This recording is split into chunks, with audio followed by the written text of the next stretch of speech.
Hello everyone. Once again, our battle brings us to the courtroom. Yes, we return to Phoenix Wright Ace Attorney Trilogy. We are still on the final case of the first game, and oh boy, what a case it is. Whew. Things are about to get heated. Let us resume where we picked up last time, which was the second day of court. But day 3 in total.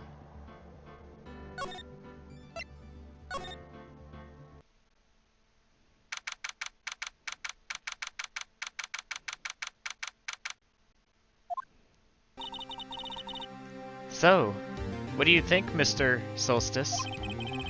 I think the prosecution is as confused as we are on this one. After all, the victim was murdered in 2 different places at the same time, and a different suspect was arrested at each of the crime scenes. Lana. Good morning, Mr. Soulstice. I apologize for yesterday.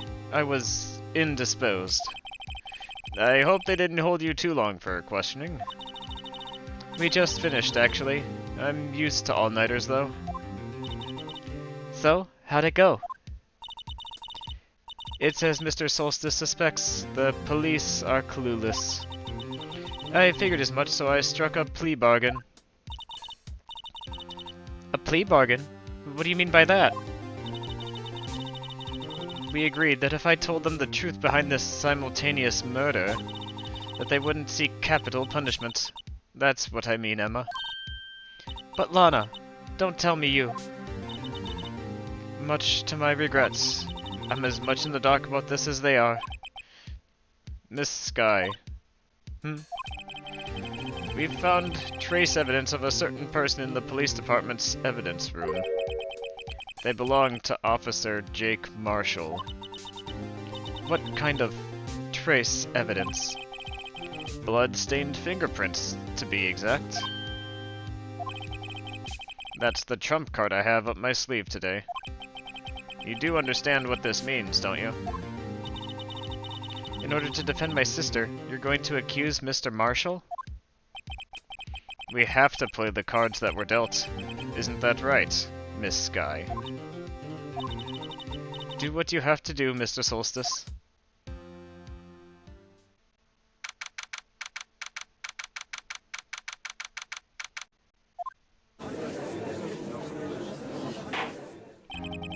Court is now in session for the trial of Miss Lana Sky. The defense is ready, Your Honor.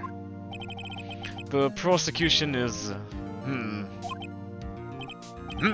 I'm afraid you'll have to clarify. It takes 30 minutes by car to reach the police department from the prosecutor's office. Yet the victim, Bruce Goodman, was slain at both places at the same time. But that's not physically possible, is it? What's more, I hear the victim from the evidence room just disappeared.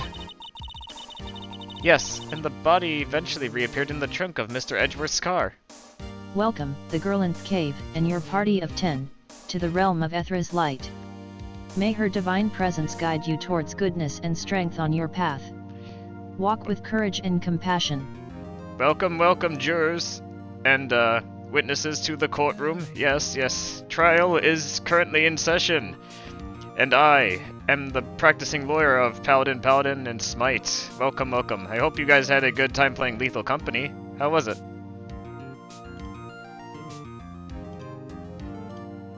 I'm just checking my settings real quick here. There we go. Alright, let's resume with court, shall we? Oh, right. I also have to give you a shout out, so let me go ahead and do that real quick.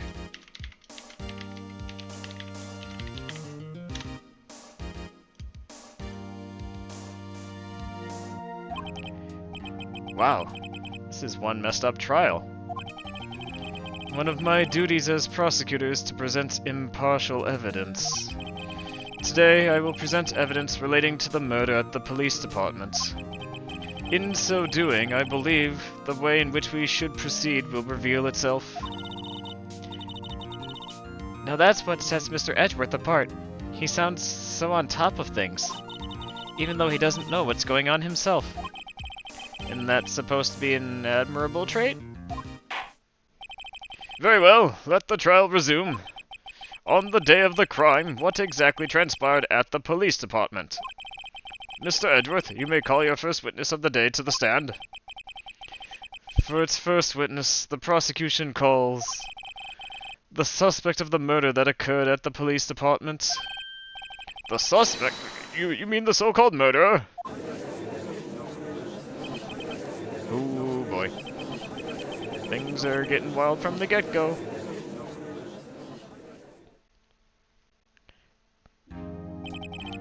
Will the witness please state his name and occupation? Yes, sir. I'm Officer Mike Meekins, sir. My occupation is that would be murderer, sir.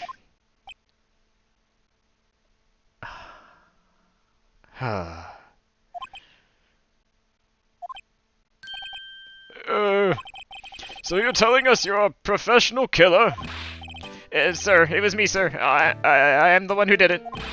I'll never kill anyone again, though, sir. You have to believe me, sir. Actually, what we'd like to hear from you is... Sir, I'm telling you, I'm part of the young generation, sir.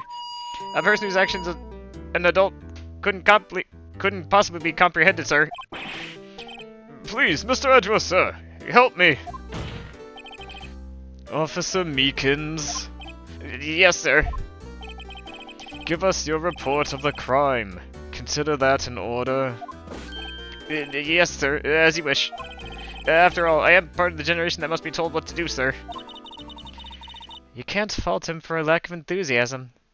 Yeah. I guess.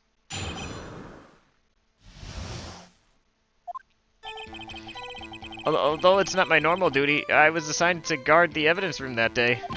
I spotted a suspicious man on the security screen and rushed into the room.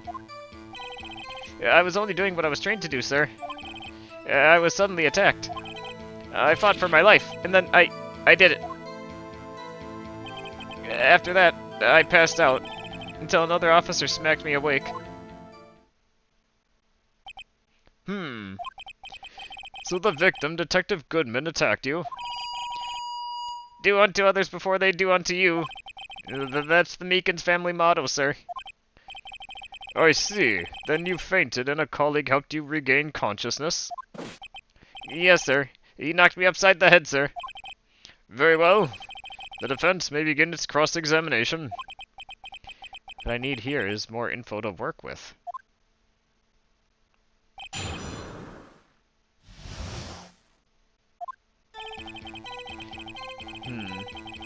Tell me more. Mr. Meekins, you work in the General Affairs Department, do you not? Yes, sir. I'm in charge of hiring new recruits, sir. Oh. Yikes. Now that's a scary thought. Evidence transfer was taking place on the day of the crime, which meant many officers were given special tasks not ordinarily performed. I was in charge of guarding the Blue Badger, sir. The Blue Badger? Yes, sir. The lovely police mascot created by the Chief of Detectives, sir.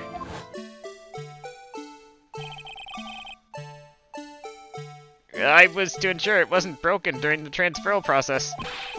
That was my sole mission for the day, sir.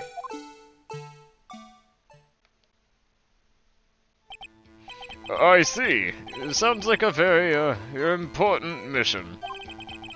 After the award ceremony finished that day, there were so many people running around that I relocated the Blue Badger to the evidence room. Oh, so that's why you went to the evidence room. And tell us, what did you see when you got there?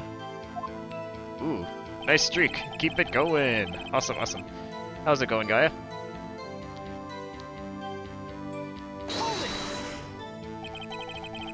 In order to enter the evidence room, you need an ID card. Am I correct? Precisely, sir. I have one right here around my neck. So then, your ID number should be listed on here, right?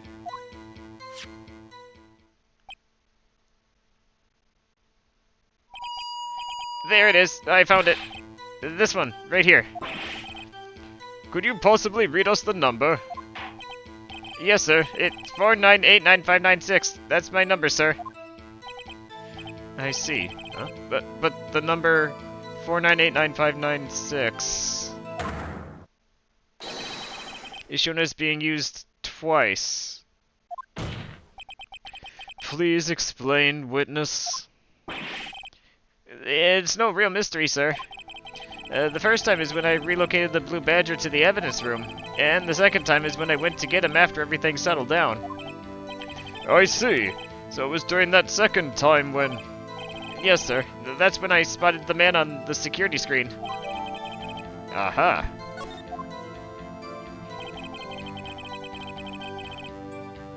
Suddenly attacked. So you were attacked. Can you tell us exactly what happened to you? It was a knife, sir. A knife. Detective Goodman pulled a knife on you? What happened then? Well, with me charging in on him like that, he looked as surprised as I was. You aren't exactly the kind of person someone would want to run into. That's when I reacted, sir. I swung my arms open like an octopus, struggling to detain him. That's how I got this gash on my hand. Maybe if you just keep your cool, your hand wouldn't be... When I saw the blood trickling down my arm, I panicked. I grabbed the man by his collar.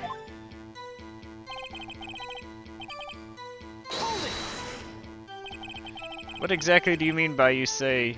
or when you say you did it? I know I don't look the type, but I'm really into kung fu films, sir. The man let his guard down for just an instant, so I snatched his knife from him. You took his knife? I spun him around and performed a disarming maneuver. Made sure to close my eyes, like a man. What? I see. Talk about desperate. The next thing I knew, his white coat was drenched in a sea of my blood, and then... Wait, your blood? What? Oh, from the hand, I guess. But... Huh. Why not his own, too? Then, the next thing I knew... Yes? He punched me right in my face, sir.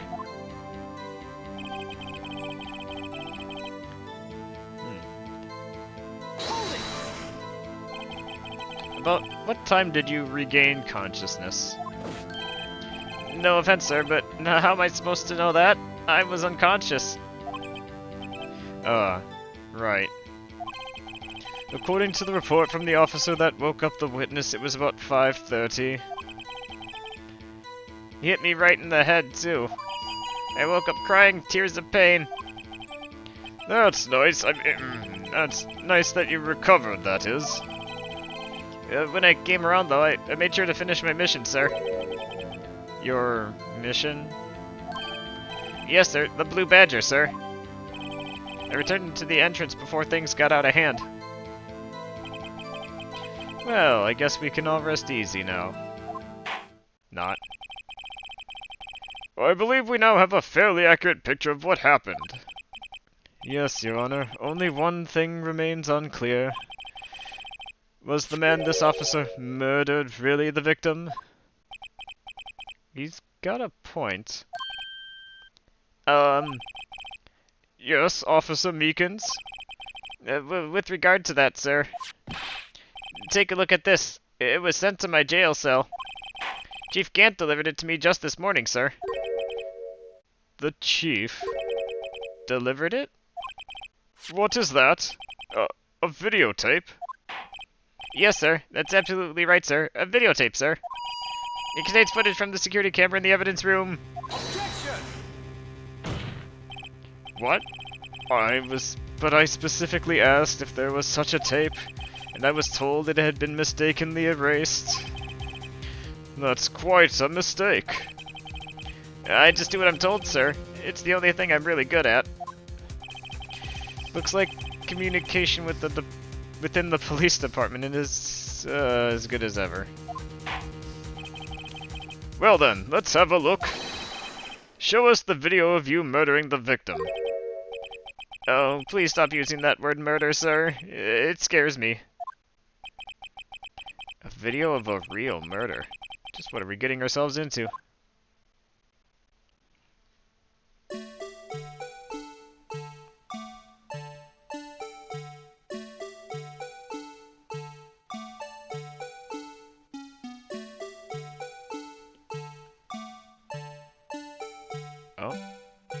Okay. There's the person that is supposedly Bruce Goodman, but we don't see the face of.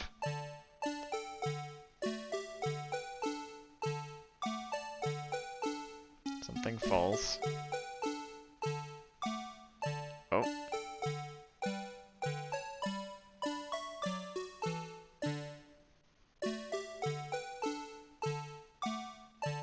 Oh. Oh.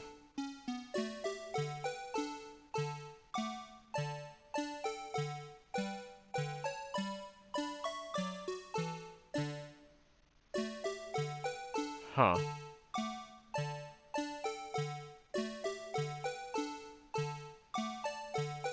And the other one is... where?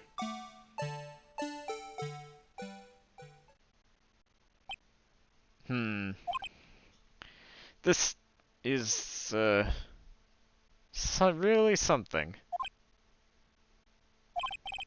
Well, I believe we're all thinking the same thing. How can we deal with these unsettling feelings stirred within us? What the hell was that wriggling piece of plywood? Sir, that's the pride and joy of the entire Criminal Affairs Department, sir.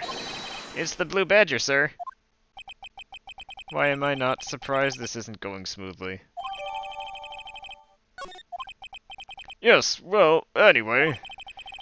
This tape seems to prove that the witness did indeed, encounter someone in the evidence room, and some sort of, activity did take...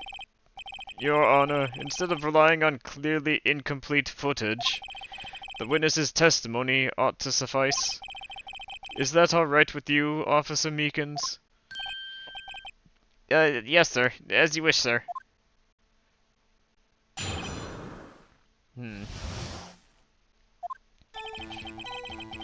His face can't be clearly seen in the video, but there's no question that the other person was Detective Goodman, sir. I mean, he opened the locker, which required Detective Goodman's fingerprint to do. That is a point. The locker he opened is unquestionably Detective Goodman's locker, sir. So it must be him. No one else could have unlocked it. But what if? What's this about a fingerprint? Each detective has been given a locker equipped with a fingerprint-activated lock. These locks ensure that each locker can only be opened by the detective it belongs to. You do only need that finger. Or some means of, imprinting it on something, but we've yet to find evidence of that. The truth shall be brought to to light soon enough, I'm sure. Intriguing. That would mean the victim at the crime scene would have to have been Detective Goodman.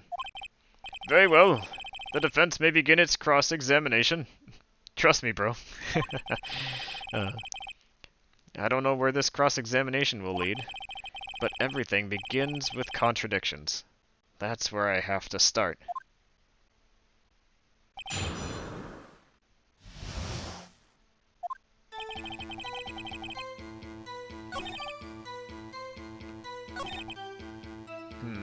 Just trust me, bro. Of course, Ethra. I absolutely would trust you. I'd trust you with anything. Of course. That's why I brought you into the courtroom today. Yes, yes. Let's start... I don't know if this will really tell us much, but... Let's start... I guess we can push it anyways. Tell me, were you able to get a good look at him? At the face of the man who attacked you with a knife? Sir, if you must label people as having seen or not seen the man's face, I believe I would be classified as, the latter? The latter? You were standing right in front of him, weren't you? More to the point, you are the person who fought him, aren't you? Oh, yes, sir, but I didn't get a clear look at his face, sir. I'm not the kind of guy who looks directly at people when talking with them, you see. You are staring off in the distance, aren't you? Yeah, that's a good trait for a police officer. Still, I'm sure it was him. I'd bet my badge on it.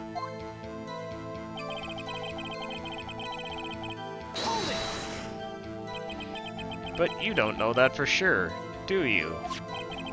You never actually saw his face. Well, I suppose you might say that. That is, if you must label people as having seen or not seen it. Since his face can't be identified in the video, only you can verify it. Why is everyone looking at me? If I had to label your stares as disturbing or... Meekins? Having been shown a questionable video at best, we are not in the best of moods.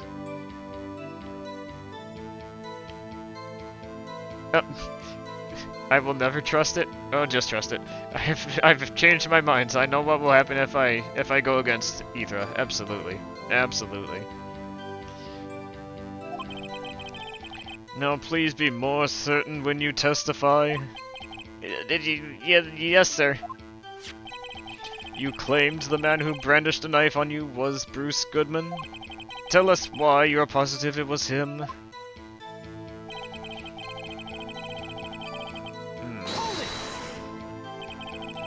About these lockers, is there no other way to open them? No, sir. I myself tried all kinds of methods in the past. They only respond to registered fingerprints, sir. I wonder what kind of methods he's even tried. If the man's opened the locker's lock, which only responds to its registered fingerprints, then he must be the person the locker was assigned to. Exactly my point, sir. And this too.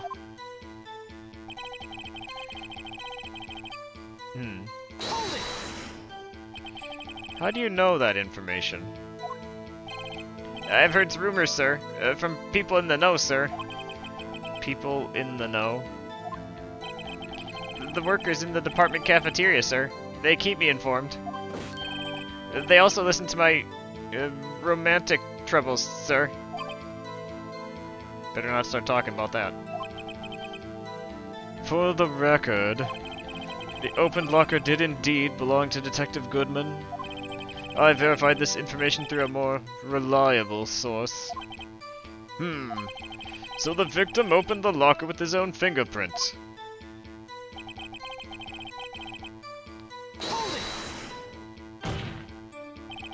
However, the most important detail is not shown in this video. The man's face. Sir, if I may say something, sir. Please do. After all, you are the one being examined. I don't understand why the man's face is so important in this case, sir. I mean, it was his hand that opened the fingerprint lock. And it was his hand that tried to thrust his knife into my body, sir. My unsettled state can testify enough to this, sir. Yes, you do have a point. The footage doesn't lie. That is, unless the defense can find a problem with it. Mr. Soulstice, let's check the court record again. Is there a problem with it? I'm willing to bet there's something that we can point out. Regarding the video contained on this tape, there is one thing in particular that seems rather strange. Strange? This contradiction leads to the possibility that the man may not have been Detective Goodman. What? This video contains such a contradiction. It may not reveal their identity if we see their face, but one step at a time, and we will slowly unravel the contradictions. Objection! Interesting. Your Honor, I have a proposal. Yes, Mr. Edgeworth. I propose we have the defense point out to us this alleged contradiction in the video. He would want me to point it out. Very well, proposal accepted. Let us further inspect this piece of evidence. I will now play the security tape. Mr. Soulstice, please show us this contradiction you speak of. I have to point out a problem in the video? Oh, that's the first time I've ever had to do that. You can do it, Mr. Soulstice. It's set up so you can fast forward, rewind, or pause the video. Just take a good look and be sure to point out the right thing. But please, don't play it too many times. I can't stand watching this video. How did this guy ever become a police officer? Now then, Mr. Soulstice, please enlighten us. Where is the contradiction that indicates the man may not be Detective Goodman?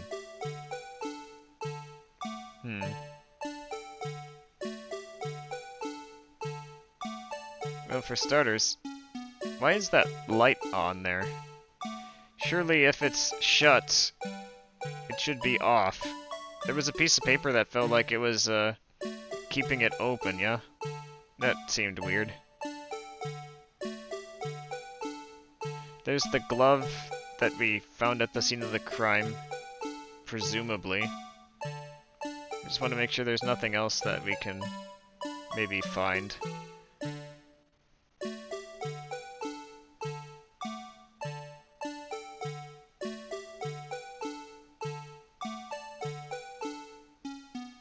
And then after that is nothing, so let's rewind it.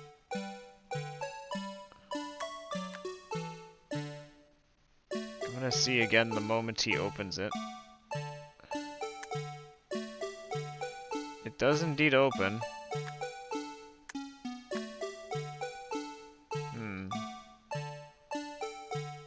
You think I took it wrong, more of a sarcastic joke, or you wrote it in a wrong? It wrote it incorrectly? Directly seeing his face would definitely let us know who he is. Yes, but I mean, that's not what... Never mind. It's not that big a deal. I wouldn't worry about it too much. Unless the person has an amazingly made mask. I mean, there's no way to know that for sure. Again, we take things one step at a time to uncover the truth, so... Let's go ahead and point this out.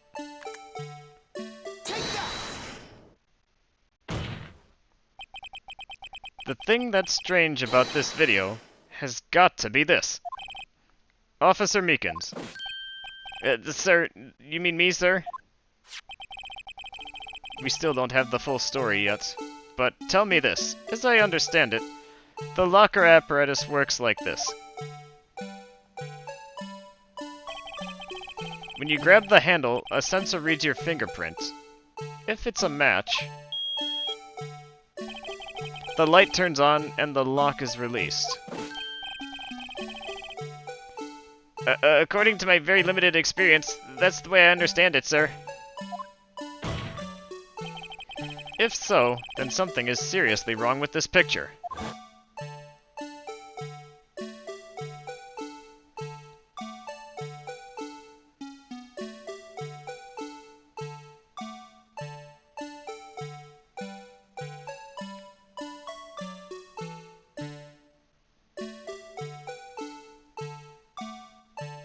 It's quite an amazing game with a lot of details of what you've seen of it so far.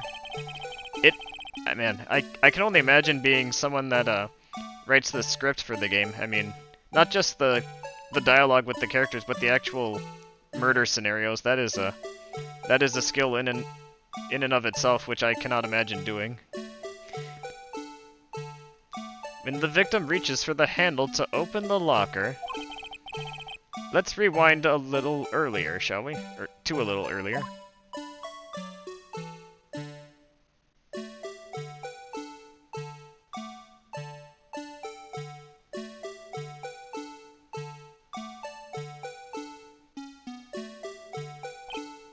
Here, notice the light.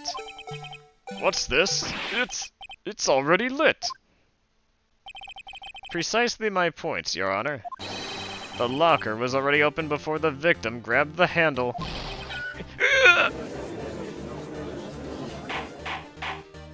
Order! Order! What is the meaning of this? It's very simple, Your Honor.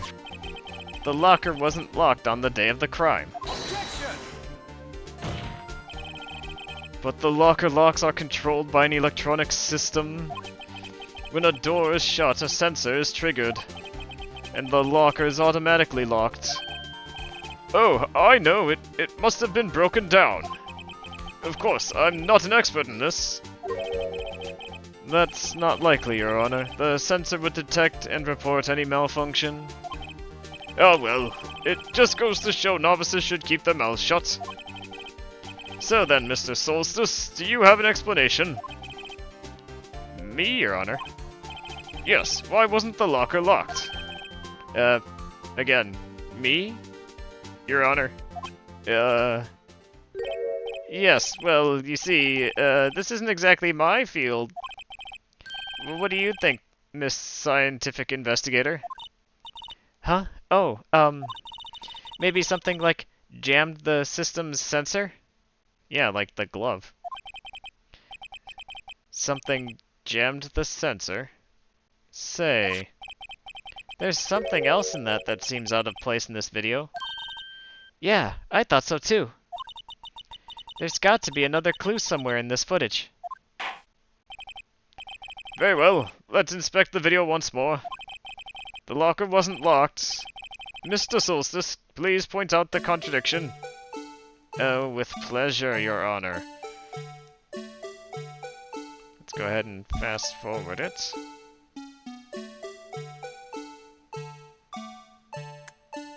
Bloop. Here you go. Please watch closely. This is the continuation of the part I showed you earlier.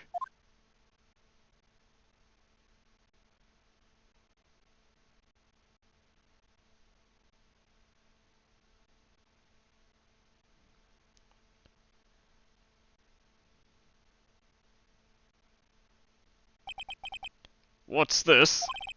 Something white fell out of the locker. But sir, it's been my experience that things fall out when doors are opened. I often fall out and roll great distances when I open it. We can't be sure that item was completely inside the locker to begin with. What do you mean? The sensor triggers the lock when the door is shut. But what if something was inserted, say, between the sensor and the door? Inserted?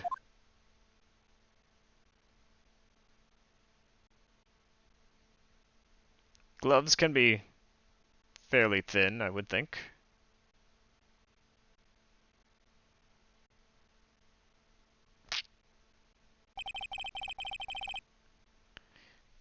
This white thing wasn't inside the locker. It was stuck between the door and the sensor. Oh, I understand now, sir. It's just like my tie.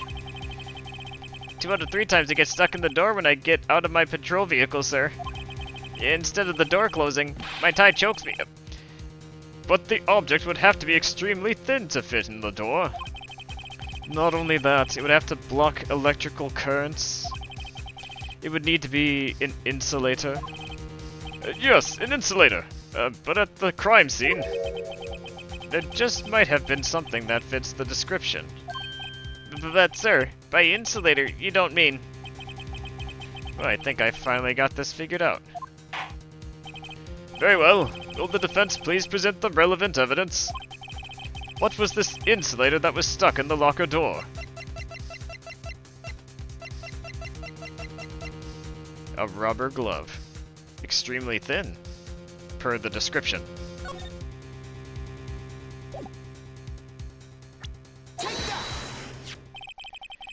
I found this near the locker. A thin rubber glove. But we can't be sure that was in the victim's locker. It has a tag that says SL9 incident. Oh, that caught your attention, did it, Edgy? The video seems to depict the victim opening the locker, but that isn't the case. The lit lamp attests to this. On the day of the crime, even I could have opened that locker. Is that not so, Officer Meekins? Sir, it would appear so, sir. How's that for justice? Order! Order! Order! So are we to believe then that the victim, whom this witness stabbed in the evidence room, was not Detective Goodman? Objection! Do not be misled, Your Honor. What do you mean, Mr. Edgeworth? The defense has merely demonstrated that possibility and nothing more. The victim in the video was indeed Bruce Goodman. The prosecution will offer one more testimony to prove this. What? Officer Meekins, please testify about this. Sir? Me, sir? I'm not sure what you're referring to, sir.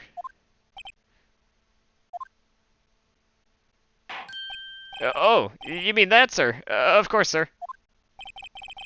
Is this a joke? Very well, begin your testimony.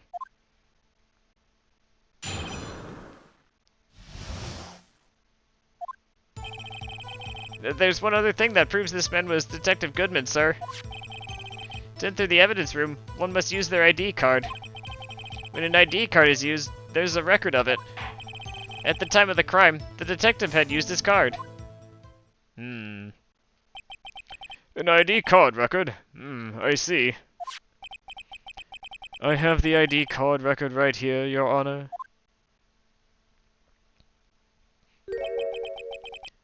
The ID used at 5:14 is that of the victim. Just before the crime, Yes, without a doubt this is the victim's ID. However, one thing does strike me as unusual. Several hundred cases should have been due for transferal. Why were there so few people using this room? This particular evidence room is only used for storing certain special cases. Special cases? Extremely violent cases involving police staff. Just hearing that makes my hair stand on end. Me too, although it doesn't make much of a difference. There were only a few cases up for transferal there, and most were cleared up by noon. Right, I see. Now let's move on to the cross-examination.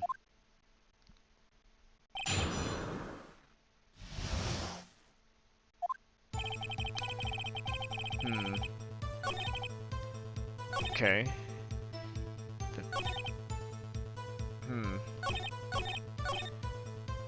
I should actually take a moment to look at all the evidence I have again.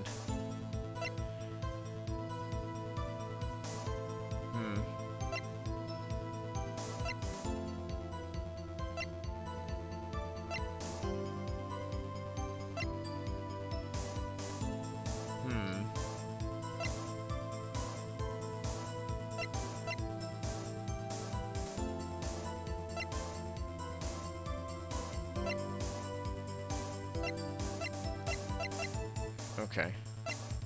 This is all older stuff. Huh. I guess I can start by pressing. Nothing's immediately apparent. So, unlike your earlier testimony, you believe this to be rock solid? Do you? Yes, sir. Solid as stone, sir. If my hand wasn't wrapped in bandages, I'd even give the V for victory sign, sir. Couldn't he just use his right hand for that? Let's hear him out fully. As we've seen, one never knows what he might say until the very last second.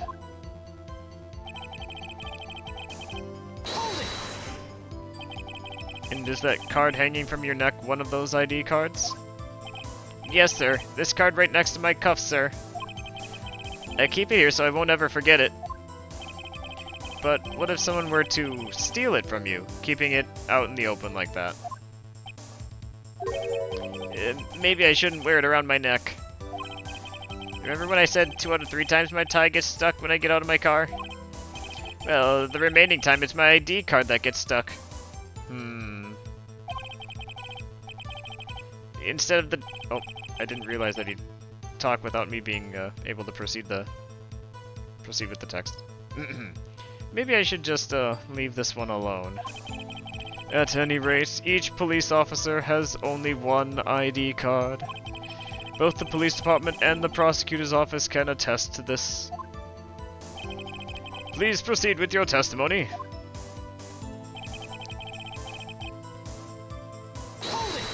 This is indeed true. Let's see. Let it be noted that this is the record the witness referred to. Let me see. Yes, that would be it. Detective Goodman. What's the matter? According to this... Mr. Edgeworth, your name is on here. So it is, Your Honor.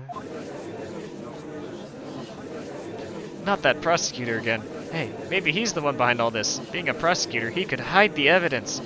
Mommy, is that man in blue a murderer? Shh, don't stare at him. You've got the wrong color, kid. It would seem the Inquiry Committee will want to speak with you again today. I have nothing to be ashamed of regarding my actions or their consequences. For now, let us continue with the cross-examination. Poor Mr. Edgeworth. It must be so difficult for him. And lastly, this statement.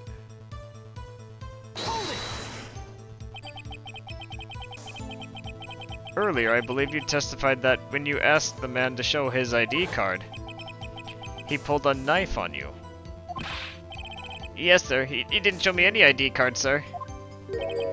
So, don't you think that's odd? I mean, if he had his ID card, all he had to do was show it to you. There wouldn't be any reason to draw a knife. Maybe he just panicked. Everything stems from contradictions, so we need to point them out.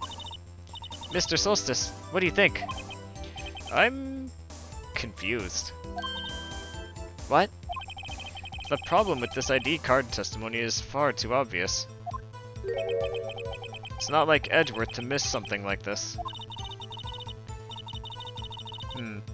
You're thinking too hard about it. Come on, let's show them what we've got. I mean, the fact that it was used at 5:14 but the body was found...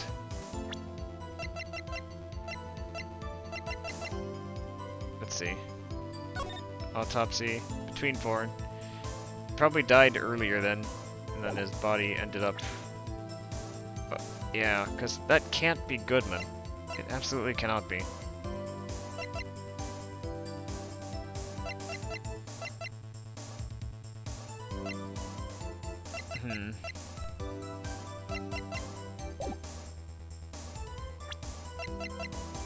What else can I present?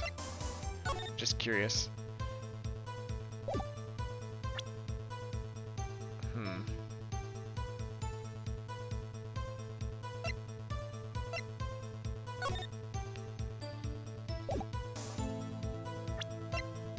Okay.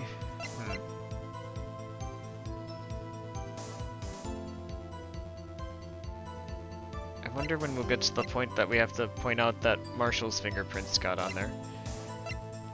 But even if we do that, it seems like we're saving that trump card for the end because we have no way of figuring out when that was even put there. So that's jumping ahead a bit, but...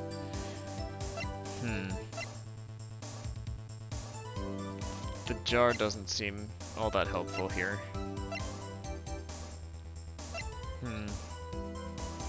Time to think carefully. Now I know they say the problem's obvious, but... what that translates to in-game... I mean, I guess I could just present the card because, according to the description, it was found at the prosecutor's office crime scene, which was...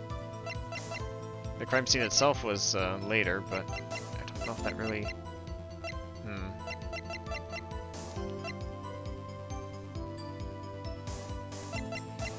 I guess it depends on how we're thinking about this, whether we're still operating under the assumption that he was in 2 places at once.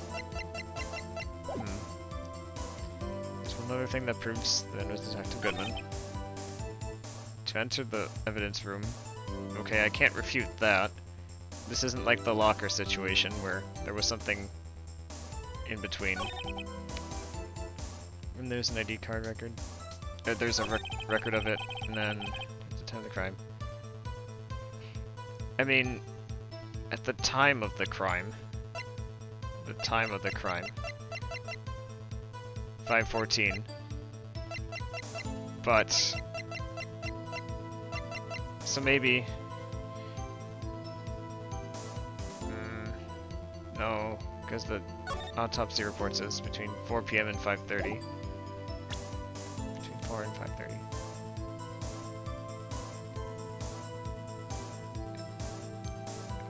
wonder why the autopsy report, maybe that doesn't need to actually be updated. I think I'll just start simple like the game suggested and say, well, it was found at the prosecutor's office crime scene. And that crime scene happened about the same time, so it's like, what the heck? Objection! Okay, good. Wait one moment, Officer Meekins. I'm not good at waiting, sir. I have the victim's ID card right here. I found it at the crime scene. That makes sense. No. When I say crime scene, I'm not referring to the evidence room at the police department. I mean the other crime scene. The underground parking lot at the prosecutor's office. Your Honor, I have one more piece of evidence to present. It's a very important clue regarding the victim's ID card. A lost item report? It's only half completed. But it shows that Detective Goodman had lost something on the day of the crime. Something important enough to fill out this report. Let me guess, you believe this something to be his ID card, right? I can't say for sure, but there is a high probability. On the day of the crime, Detective Goodman was not carrying his card. Order! So now, what does this all mean? It can only mean one thing. It doesn't even require much thought. The man Officer Meekins encountered in this evidence room was not Detective Goodman, but rather the man who stole his ID card. Order! Does the prosecution have a response? I have only one thing to say to the defense. Bravo, Mr. Soulstice. Bravo. Allow me to summarize the defense's argument. At 5:15 p.m. on the day of the crime, the man in the evidence room Officer Meekins encountered was not Detective Goodman. There are two grounds to support this. First, the locker in the evidence room was already unlocked. Second, the victim lost his ID card. Am I correct so far, Mr. Soulstice? Yes. What is he up to? That being the case, we must inevitably arrive at a single conclusion. If the victim in this video is a fake, then the murder in the evidence room is also a fake. In other words, the security camera does not show the instant of the murder. Well, yeah, I guess that's right. Is something wrong, Mr. Soulstice? Only moments ago you seemed content to be pointing your finger around like this. This isn't going to end well, I get the feeling, just based on, prior events.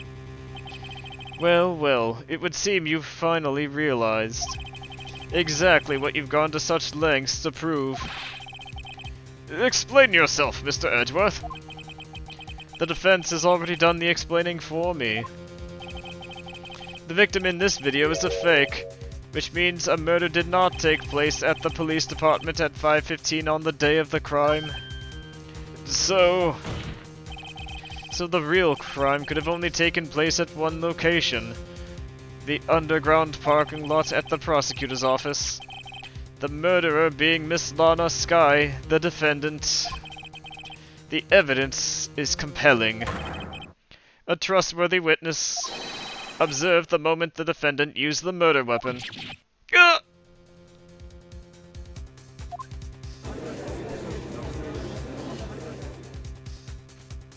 Could I have really undone my own case? I knew that testimony was way too shabby. It was all a trap from the beginning. The activity in the evidence room still leaves many questions unanswered. Who exactly was the victim that Officer Meekins encountered? And where did this person disappear to? What if... Okay. Yeah, I think I've got... Yep. Okay. I think I can identify who it was. However, this trial's purpose is to examine only the murder of Detective Goodman. Just so, Your Honor. Mr. Soulstice, you have to do something, or else Lana...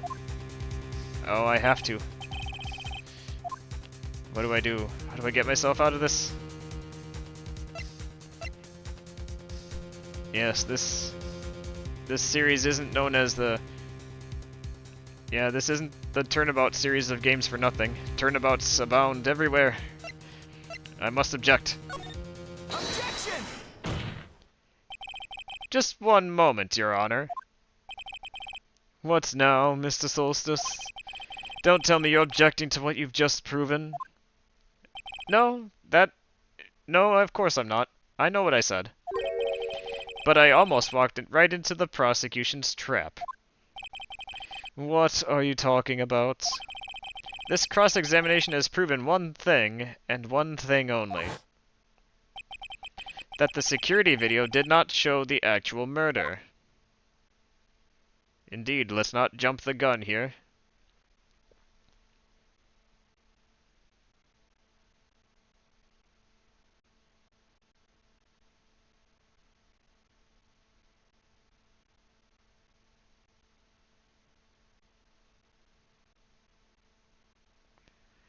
Aha!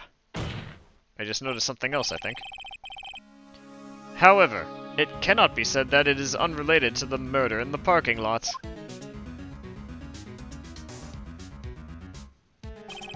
Specifically, large amounts of blood traces were found in the evidence room. We may not know all the details, but we gotta play our cards. The defense demands further examination into the truth of the matter. Mr. Edgeworth? Yes, Your Honor. If this court were to examine this further, other witnesses will be necessary. Is the prosecution prepared? I'm sorry, Your Honor. The prosecution considered the incident at the police department to be unrelated. We have not prepared any other witnesses for this incident. This just might be my chance, then. Time to call a certain Texas Ranger to the stand. Mr. Soulstice, do you mean... Your Honor? The defense would like to request a specific witness. Oh, whom do you have in mind? Someone we have reason to believe knows the truth. Indeed. Goodman's co-workers on the SL9 case being Jake Marshall for one, so it only makes sense. The truth behind the activities that took place in the evidence room. The prosecution requests to hear this person's name before deciding whether or not to comply. Very well then, Mr. Soulstice, this person whom you would like to have testify, what is his or her name? Officer Jake Marshall. Why him? I can't let Edgeworth know just everything yet, but he's in charge of the evidence room. I feel we should hear what he has to say. True. That is true. The prosecution agrees to the defense's request. Since he was responsible for guarding the room, we should hear his testimony. Fortunately, he works in the police department. We shouldn't need longer than 20 minutes to prepare.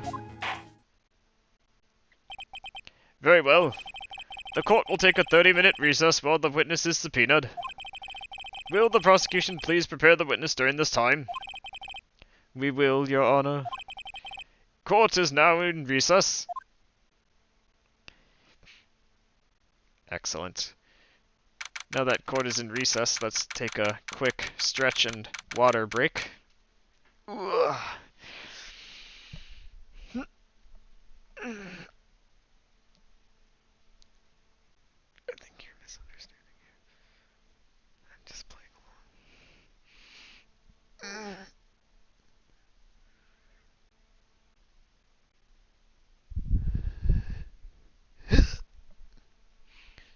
No offense, going on, but I think you're the one that's misunderstanding here. I'm not saying I didn't.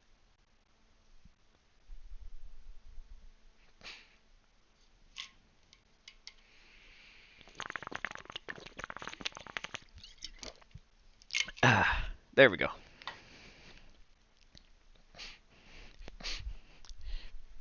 There is a lot of talking to do, yeah, for sure. Oh yeah, and I remembered another thing. When I read your comment earlier, just because I thought of it now, I did think it was a joke, but I kind of responded to it as if it was serious. But I assure you, in my mind, I was still thinking of it as a joke. It may not have come across that way to you, but I think it did to most people. But anyhow.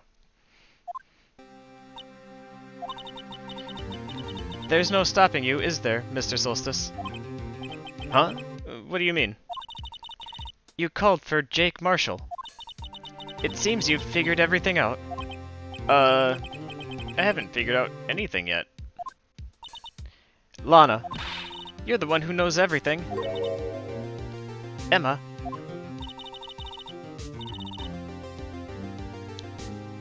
It's okay, I know you always mean well.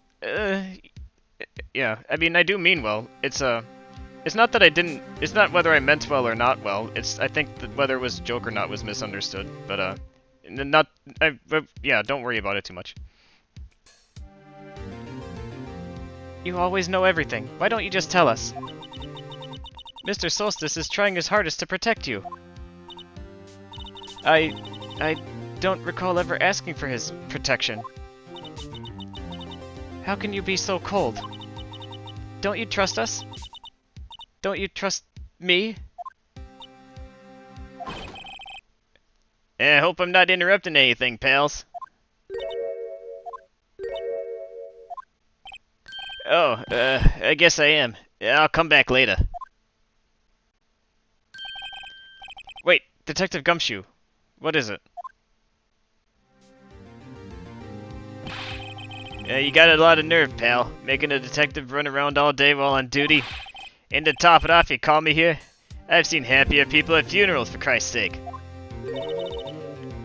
Sorry, detective.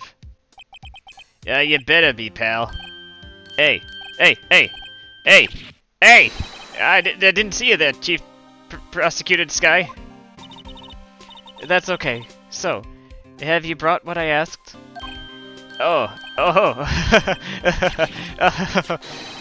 You mean this, right? Oh, he's really worked up.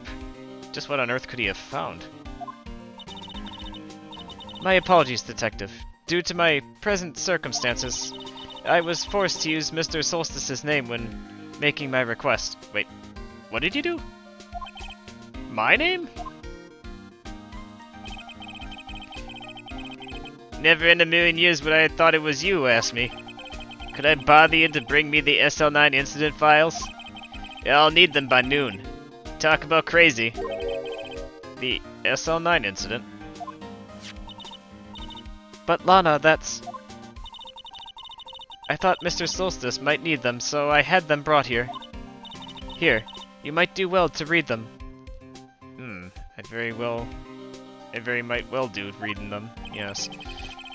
I can't believe you, the chief prosecutor, were a witness in that case. Miss Sky was a witness? Oh. The Joe Dark killings. Yeah, take it from me. You don't want anything to do with that serial murders. Oh, what? Now you think I brought you stuff, you're just gonna ignore me?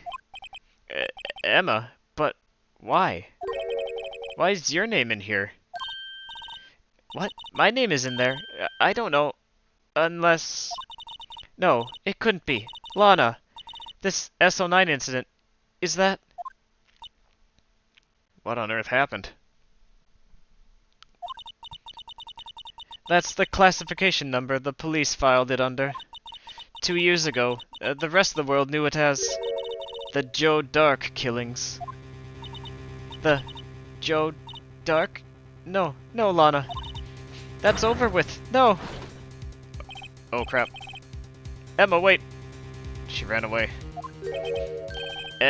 You know what? I just remembered. I gotta be somewhere.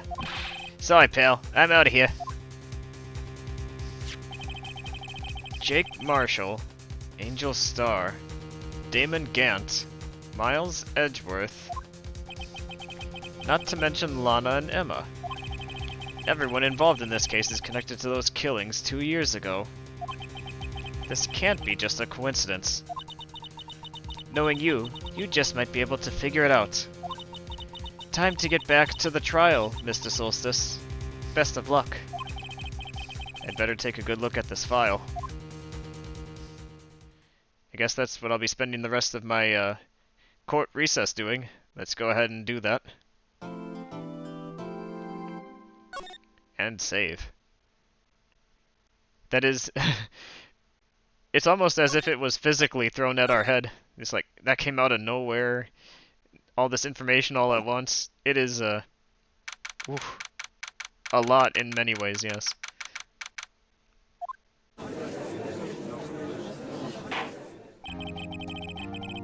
Let's go ahead and take a look.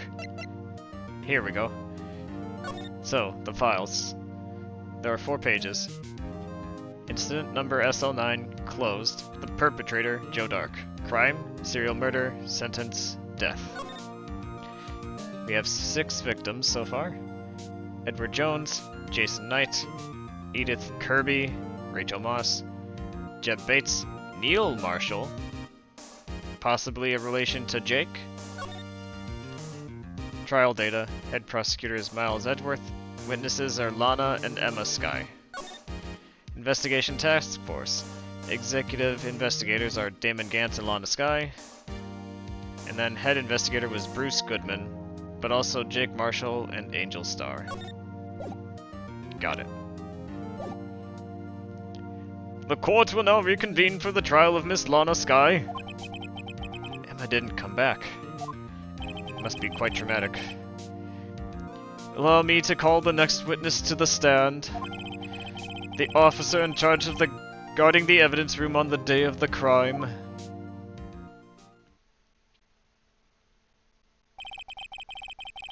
Oh, looks like he's hydrating. Very good, very good. Or at least I hope that's water, sir. Am I gonna have to inspect that flask? Witness, please state your name and occupation. Me, partner? Oh, well, I'm just a man, same as you, wandering the trails of civilization. Occasionally helping the elderly cross intersections when needed. Yes, we get it. Oh, I know, you're a patrolman. As for my name, if you listen hard enough, you can hear the howling wind calling it out. To be exact, it's Jake Marshall, Your Honor. Howling wind? I've never heard Edgeworth describe someone that way before. Or, sorry, never heard Edgeworth described that way before. Now, Mr. Marshall, let me ask you something. You were in charge of guarding the evidence room on the day the crime took place. Is this correct? According to the papers, partner. What do you mean? A desperado's soul is as boundless as the desert sands. No paper can sum it up. Maybe it's best we get on with this quickly. Please share with us your testimony of the day of the crime. In plain old English. Or preferably plain modern English, but I get what he's saying.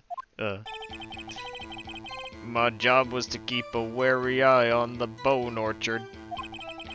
They said I was supposed to make rounds 3 times a day, but that ain't my style. Besides, the room's protected by 2 security systems anyway.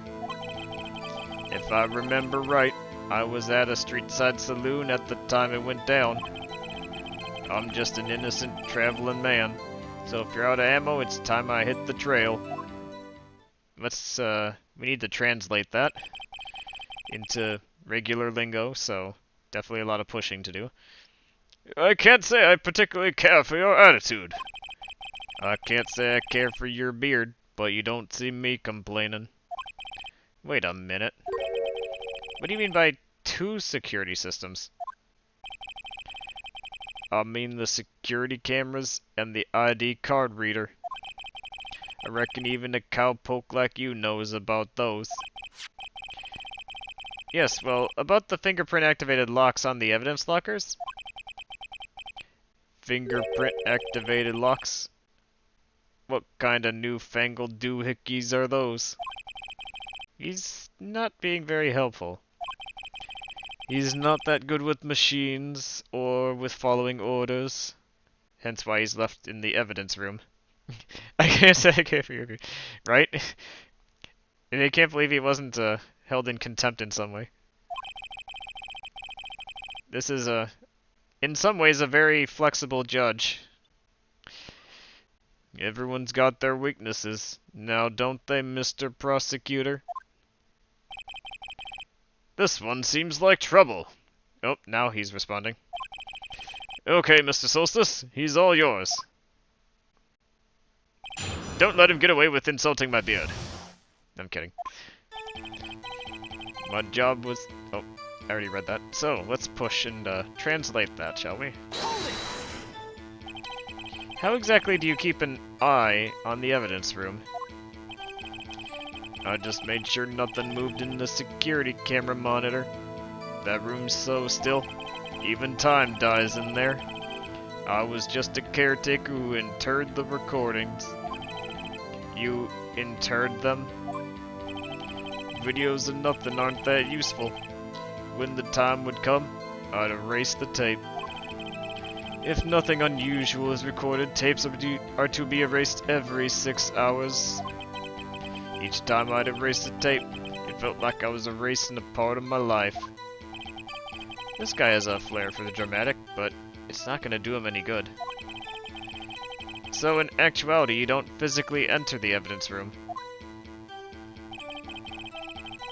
Well, maybe we can find a way to show you did. Actually, I wonder if I finally have a chance to maybe present and not need to push. Let's see what the statements say. It's supposed to make rounds 3 times a day, but that's not so.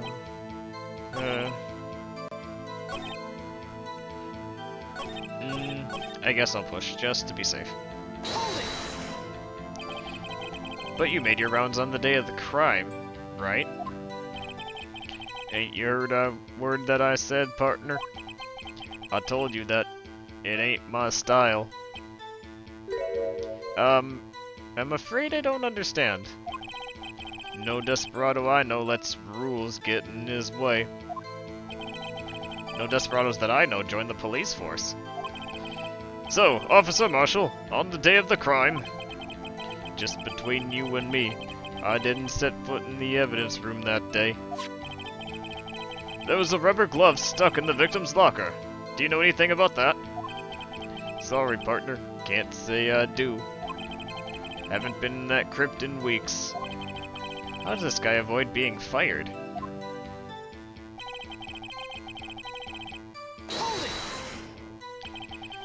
So, you used to be a detective, and you've used the evidence room in the past, correct? Of course. Back in the day, my locker was a gold mine of evidence. And yet, you didn't know about the fingerprint locking mechanism? Sorry, partner. I ain't good with machines. I couldn't even tell you how a bike works. That's, quite incredible. The sensors on the locker handles cannot be seen. It's well known that some detectives are unaware of their presence. Now that he mentions it, Detective Gumshoe said something like that too. At any rate, it doesn't seem like this is relevant to the crime. Can you tell us what you were doing when the crime took place? This I definitely want to push on. What were you doing in a place like that? I was eating spaghetti. This isn't a spaghetti western. Not even Angel Steak lunches can beat that, parlors. Oh, I don't even know how to pronounce that. Vongole sepia pasta. Do you mean to tell us you abandoned your police duties to eat some noodles? Not all desperados eat tacos, partner. That's not what I meant. I hope this has at least taught you a lesson. That's strange. This is usually where Edgeworth would say, did you not want to raise this year? I get the feeling that is our statement to press on and Well, not just press on, but to present on. And now he's just gonna be like, well, have you got something or not? Out of ammo, Officer Marshal? That's right, partner. Or as you'd call it, evidence. If you plan to pin me to this crime, then you'd better draw. Otherwise, you're just wasting my time. My steel horse is waiting to carry me back west into the sunset. One thing seems clear. Despite being responsible for guarding the evidence room, the witness doesn't appear to have seen anything. Texans don't take orders from anyone. Everyone knows that. Apparently your superiors don't. Right. It's time to keep my cool and use my trump card. Before I use it though, I'd better up the ante.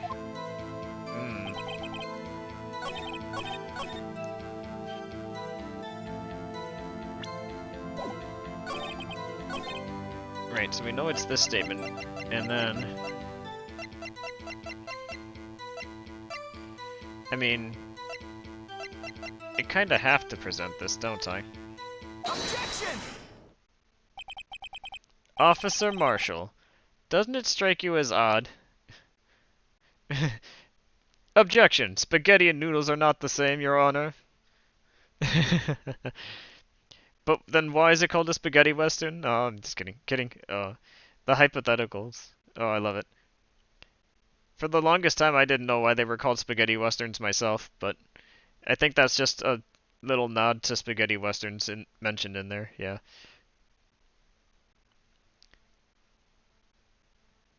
Officer Marshal, doesn't it strike you as odd? That is, you being called in to testify like this? Oh, getting serious now. After all, you weren't in the security room at the time of the crime. And yet you dragged me down here. Explain yourself, partner. Hope you don't lose your appetite and lose those noodles that you ate, because it's quite simple. You left a very large trail behind at the scene. Or, to be exact, a handprint. Listen real good, partner. Like I said, I'm the caretaker of that crypt. I pay my respects. That is, make my rounds about once a month. It's only natural my fingerprints would be in there. Objection! I only wish it were true, officer. I wish it were. But you see, your fingerprints were covered in blood. Witness, what is the meaning of this? Your blood-stained fingerprints were at the crime scene. The blood was wiped away. However, a luminol test clearly revealed this. Well, Officer Marshal? Oh, is he gonna say that he got that while shaving? It seems to me that there ain't a person in this room with the head on his shoulders. Good luck defending yourself. I take it you have an explanation then, Officer Marshal? About the blood-stained fingerprints? Very well, you may begin your testimony about your fingerprints, found at the scene of the crime.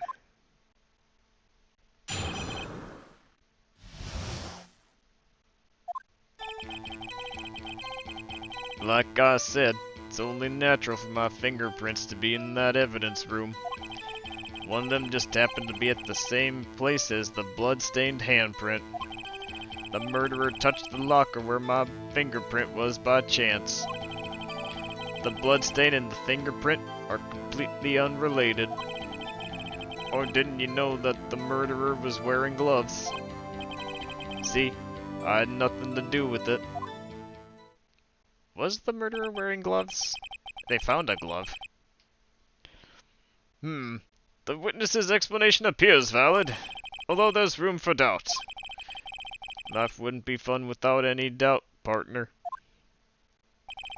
The defense may now cross-examine the witness. This guy's hiding something. I can feel it.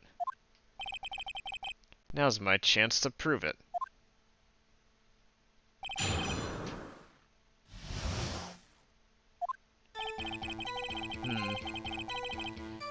Let's try to be a little selective. One of them just happened to be there.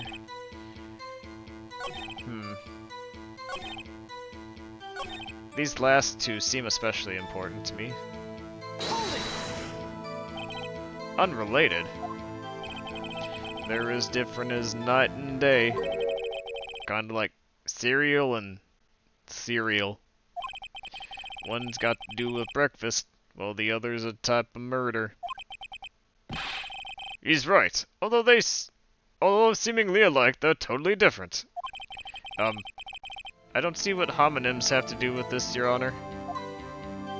Huh. Okay. What about this one, then?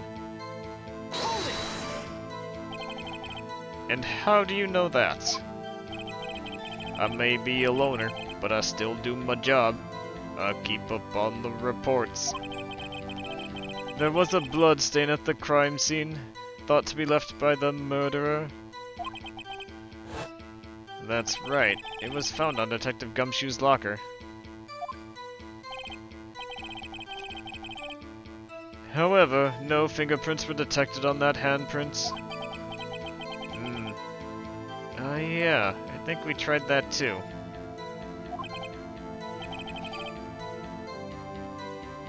Wait a minute. There was something about that tape earlier that I saw. I can't help but wonder when that will come into play.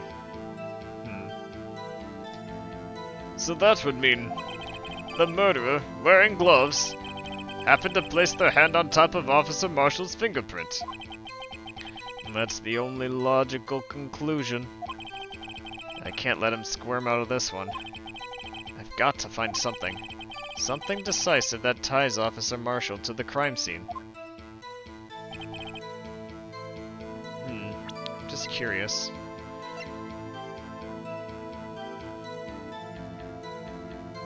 I know it's not to be presented yet, but when you look at it, at the start of it, there's not that cloth in the locker on the very left. But later there is one, and that cloth was still there when we arrived at the evidence room. Something happened, but we need to get from where we are now to showing that as another inconsistency. We just don't know its importance yet. If we can identify that as his locker, then we'd know for sure.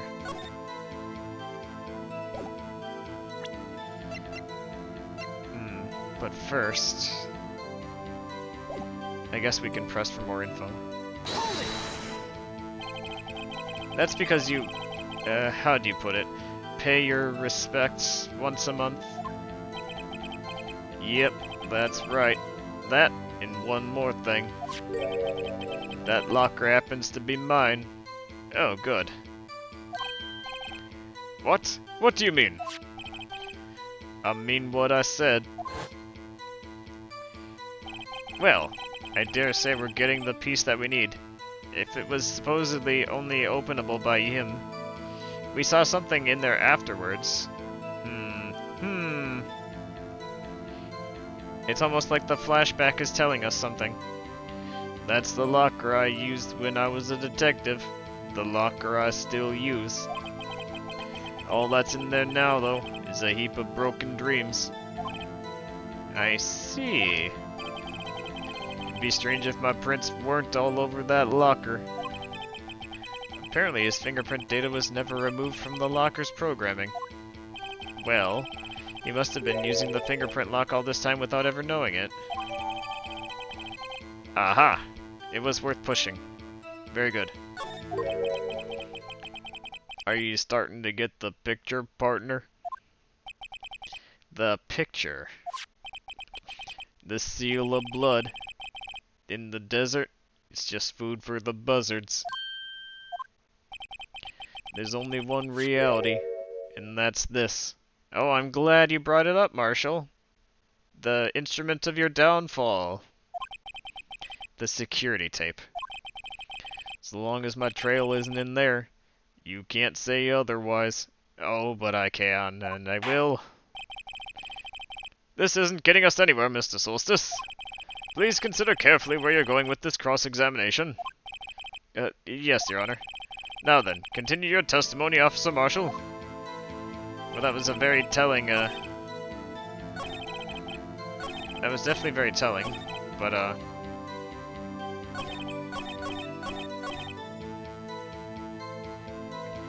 too bad it wasn't me in that video, right, partner? Well, I guess I'll push on it, but then I definitely want to present. Whether I can or not now, I don't know, but it should be fine, actually. You know what? I'm gonna do it. Objection! What? Oh, I guess I'm supposed to press first. Fine. Very well. Good. You see, Your Honor, there's a contradiction here, and, how exactly is that in the evidence related now? I assure you, Officer, Your Honor, I assure you they are, but I don't think so, Mr. Soulstice.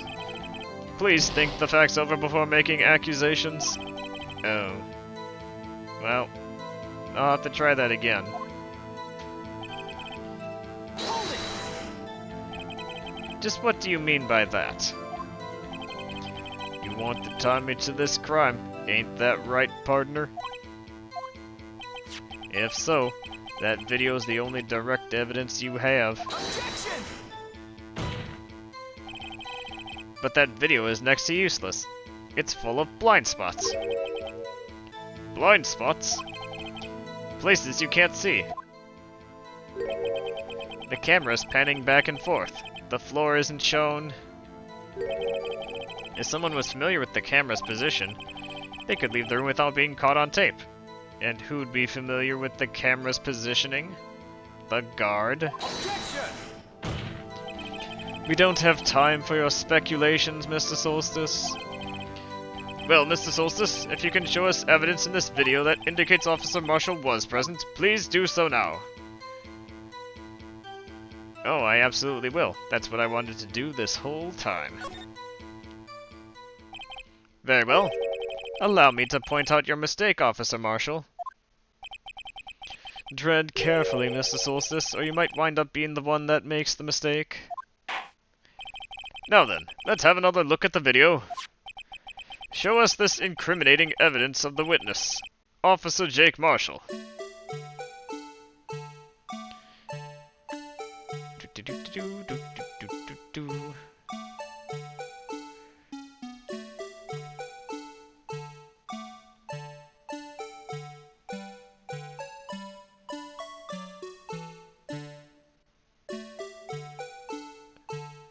Okay, and then he slips away, and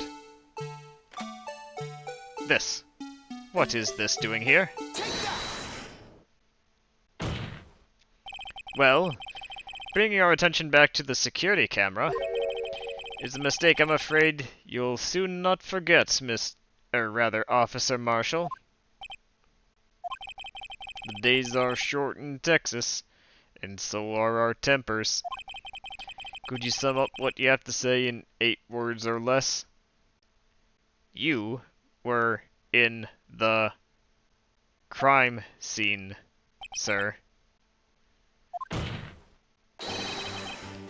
Oh, never mind. Let me rephrase that. You can clearly be seen in this video. Exactly 8 words. Not bad, partner. The key lies in a certain locker shown in the video.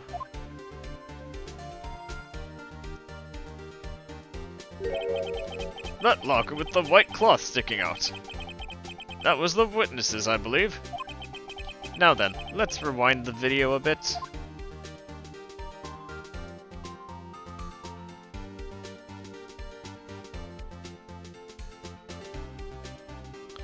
In a matter of seconds,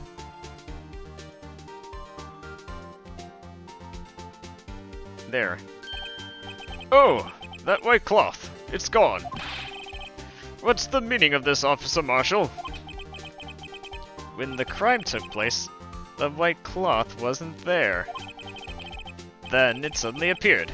There's only one explanation. Officer Marshall, you were in the evidence room at the time of the crime. What's more, you opened your locker when the camera was turned away. Order! Order! It would seem that's the only... Hold your horses. Sorry, partner, but you got the wrong man. And how on earth are you going to argue that? So what if my locker was opened? That doesn't mean I'm the one who opened it. I think somebody needs to tell him. The murderer needed to hide something, so he opened the locker and stuck it in. It's not my fault he happened to choose mine. Everyone else is in a little bit of disbelief there, officer. Why is everyone staring at me like I'm a wanted man? This guy isn't just playing dumb. He really doesn't know. I hate to rain on your parade, but you're the only person who can open that particular locker. Oh yeah? Well, I call your bluff. You say I opened that locker. Now prove it. Here you go. Up. Fingerprint sensor. Now you're sweating. Are you gonna be sweating bullets though? I'll make ya. We talked about this earlier today. The lockers can only be opened by detectives they belong to. What kind of crazy talk is this? Well, Detective Gumshoe did mention something about this, but to think the evidence room security guard didn't even know. In any case, the locks ain't that obvious. There are even some people on the force that don't know about the fingerprint locks. So, Sheriff, what do you have to say in 8 words or less? Oh. I only got one word for you, partner. No! Wasn't expecting that. Oh. We got ya. Order! Order! Order! Witness, explain yourself! If this is a joke, it's the worst one I've ever heard. Oh, I assure you, it's no joke, Officer Marshall. Now then, please tell us what you were doing in the evidence room at the time of the crime. Olay! Please answer the question. What is he now, a bullfighter? That's alright, Officer Marshall. I believe we can figure out the rest from here. We can? Have a look at these floor plans. There's no place for someone to hide in the evidence room. Yet Officer Meekins didn't see Officer Marshall. If that's so, then where was the witness? It seems Mr. Soulstice has an answer. Oh, that's right. The only possible conclusion. Well then, let's hear it. Where was Officer Marshall at the time of the crime? I mean, really? He's obviously here. Officer Marshall was standing right here. Again, nowhere to hide. There, but that's where the victim, Detective Goodman, was. Correct, unless the man wasn't Detective Goodman. That's how the body disappeared. I believe the victim in the video is Officer Marshall. It was you, dressed up like Detective Goodman. Objection! But that's preposterous. Officer Meekins witnessed the detective at the crime scene. Once he saw the man's face, he'd know for sure. Objection! May I point out, though, that Officer Meekins did not know Detective Goodman. He also testified about the man's reaction when confronted. When I entered the evidence room, I asked him to show his card, sir. Yes, and how did Detective Goodman respond? He suddenly pulled a knife on me. Something about the officer's story puzzled me. If the man had his ID card, why didn't he just show it? Yes, he would have needed it to enter the evidence room, so he must have been carrying it. The answer is simple. He couldn't show it. Oh, yes. Oh, yes, the truth. As you can see, Detective Goodman's picture is on his ID card. Oh, I get it. If he showed that, his cover would have been blown. Officer Meekins would have realized the man wasn't Detective Goodman. Do you have anything to say to this, Officer Marshall? You got quite an imagination, partner. We got a term for that. It's called circumstantial evidence. Circumstantial evidence? You mean he's still going to deny it? You're gonna have to do better than that to break a detective. Oh, you're already broken. You're not a detective anymore.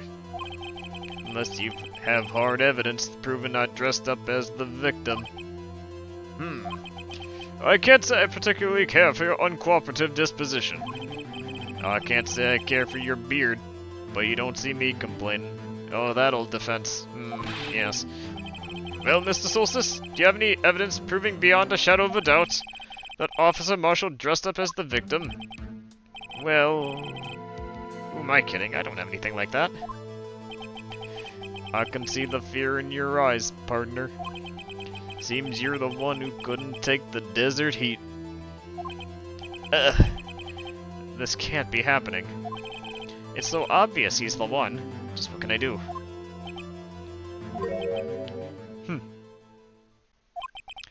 It looks like your lack of experience has finally been exposed. The sharp and deadly beard defense. I'll pass on to you what someone told me when I was just starting out. When you've run into a wall with no place to go, return to the basics. The basics? For me, that would be what Mia used to tell me. Phoenix, try thinking outside of the box. I shouldn't look for proof that Officer Marshall was in disguise, but rather for evidence that came about because he was in disguise. Okay. Why do you think this locker was opened in the first place? What do you mean? So in other words, why did he have to open the locker? There is a reason for it, surely. There's no reason for Officer Marshall to open his locker at the time of the crime. And yet he did, despite the chance it might be discovered later, as it has been. So he didn't originally plan to, yes? Just what was it that was in there? According to the defense's argument, Officer Jake Marshall dressed up as Detective Goodman at the time of the crime. Then, after the crime was committed, he opened up his own locker for some unknown reason. The fact that a white cloth is sticking out of the locker seems to indicate that he opened it in order to put the cloth inside. So, just what exactly is this piece of cloth? Perhaps this video is the key to all our unanswered questions. I don't have any evidence, so this video is my only shot. Very well. Let's take yet another look at the security tape. After committing the crime, the witness opened the locker to put away the white cloth.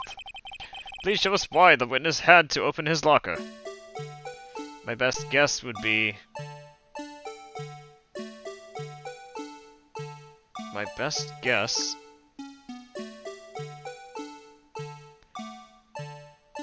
was that he wasn't expecting to encounter someone. Obviously. And the altercation resulted...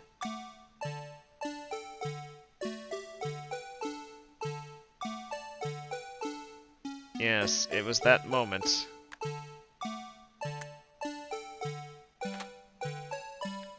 This, surely.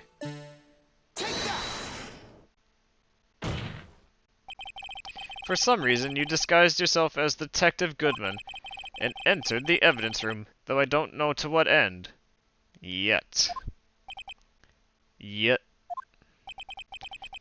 However, something unexpected happened. Officer Meekins barged in on you. And when asked to show your ID card, he pulled a knife on him, or you pulled a knife on him. However, Officer Meekins panicked, and the white coat you were wearing was soiled with blood. A bloody white coat? You couldn't just walk out like that. So you hid the coat in your locker. Not bad, partner.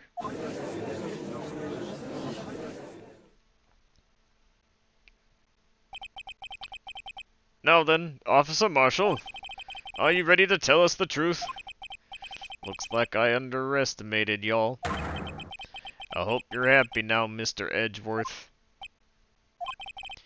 2 years ago, if you're only half as persistent then as you are today, we all wouldn't have to be here now, would we? Officer Marshall, tell the court what you did. All of it. All right. It seems the time has come.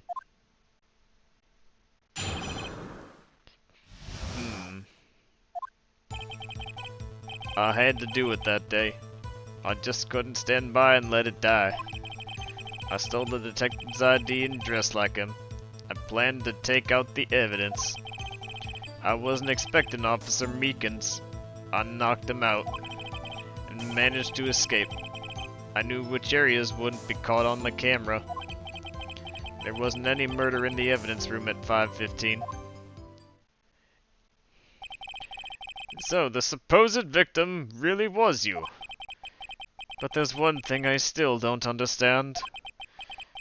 Traces of a large quantity of blood were found on the floor of the evidence room. If no one was murdered, then how could that be? Officer Meekins managed to cut his own hand. My guess is that he's the donor. It was way too much blood for such a small donation. It would be interesting to hear the results of that if they did put it in the game, but I'm guessing we won't know. This is really just a confession, so we just want to get more details. Just push everything.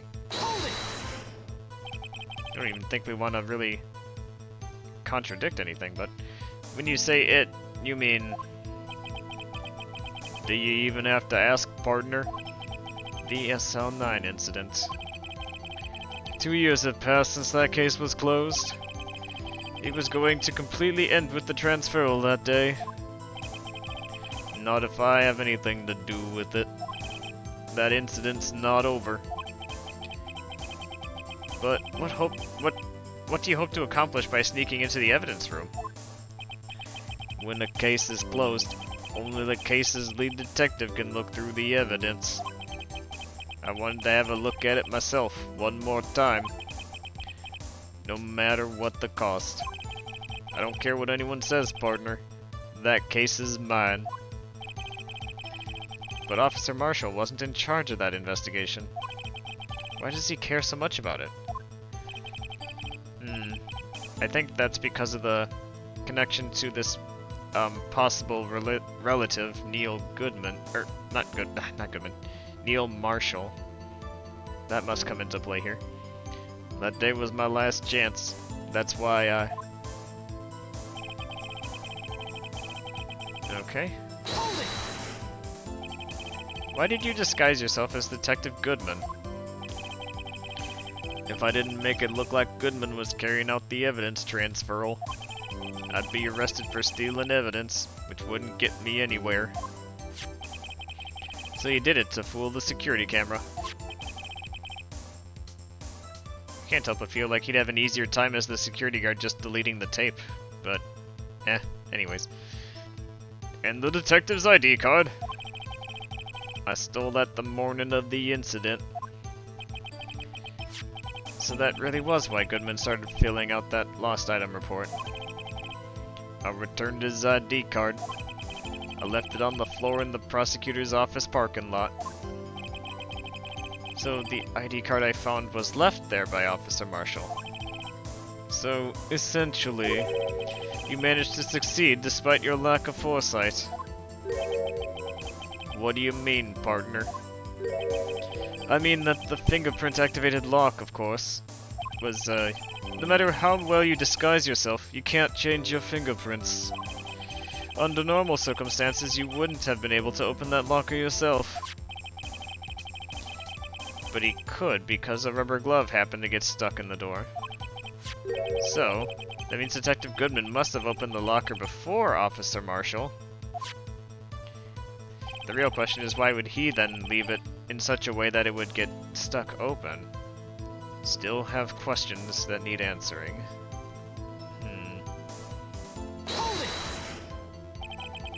You pulled the knife on Officer Meekins and tried to drive him off.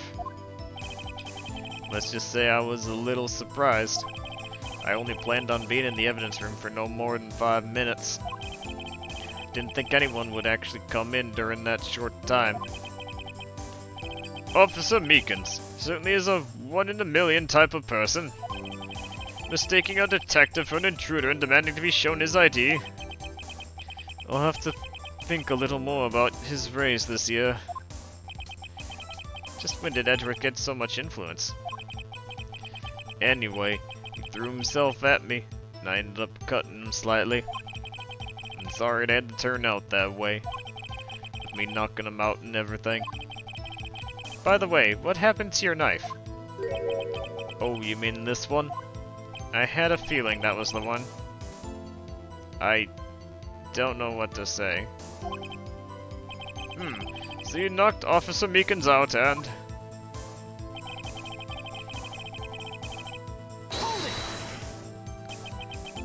So, you did your research beforehand.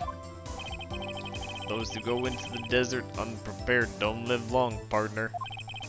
I didn't think it'd make a difference, though. The security tapes erased every 6 hours. If all had gone planned, no footage would have been left.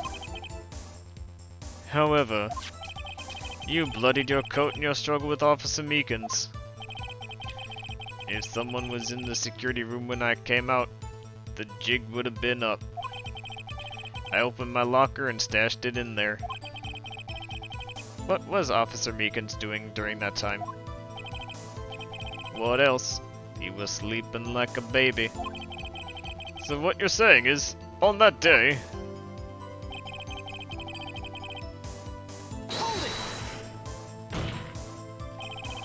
But the blood found at the scene certainly indicates a crime took place. What are you, blind? The victim shown on that tape is me, and I'm not dead yet, partner. So you stole the evidence from the locker? Actually, no I didn't. Oh, some more information. Why not? When I opened the locker, the evidence was already gone.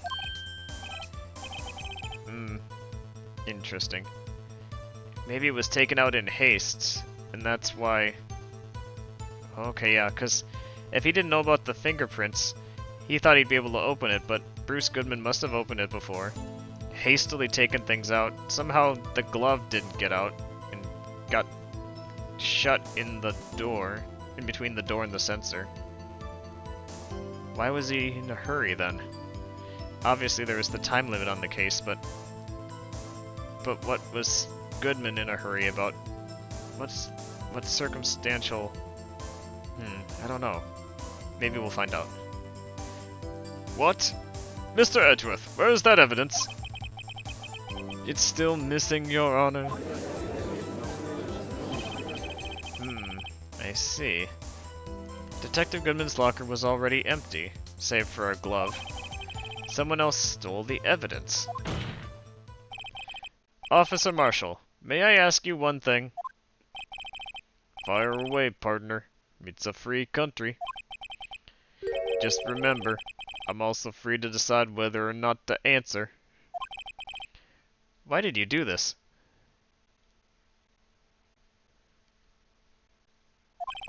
Stealing a detective's ID, injuring a police officer. This is no small offense. Moreover, you're an officer yourself. This will have serious consequences. It can't just be forgiven with a simple cut in salary. Not that salary cuts are ever a valid solution. Like I said, this isn't your case. This one's mine. And I'll do anything it takes to get an answer I'm satisfied with. The witness has an unusual amount of zeal. Let's hear more. I can't just forget the SL9 incident. You know why? Okay, so this is where we present the case file. But that case was solved 2 years ago, wasn't it? That's the reason the evidence was stored in the evidence room. Joe Dark was convicted for his crimes. One thing I can say for sure is he deserved his sentence. I remember the Joe Dark case. Involved serial murders, didn't it? I don't intend to complain about how it turned out.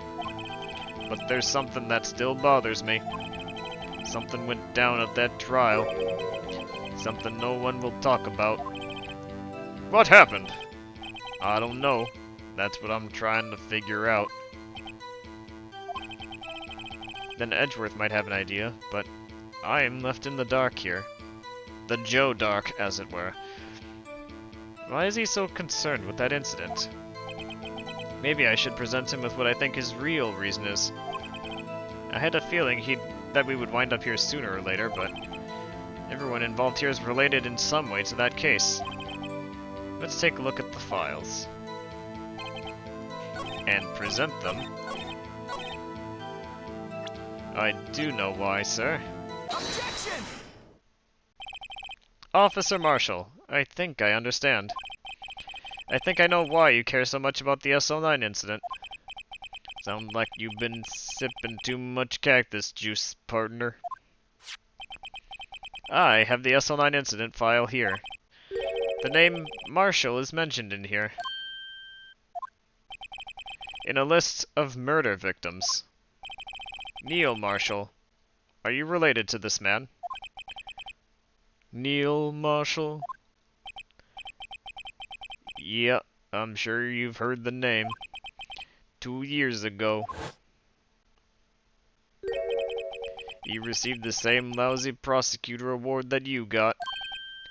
What? A prosecutor? He must be talking about the King of Prosecutors award. Now I remember. Prosecutor Neil Marshall. He handled the SL9 case before I did. That's right. He was killed. And the case fell into your hands. But what's his relation to you? He was my brother.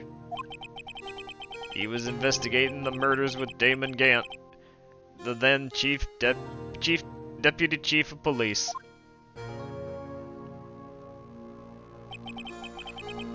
The group of detectives I was part of worked under them. We were desperate to prosecute the killer. Joe Dark. My brother fought Dark and was killed. That was the first time Dark left behind any evidence. That was all we needed.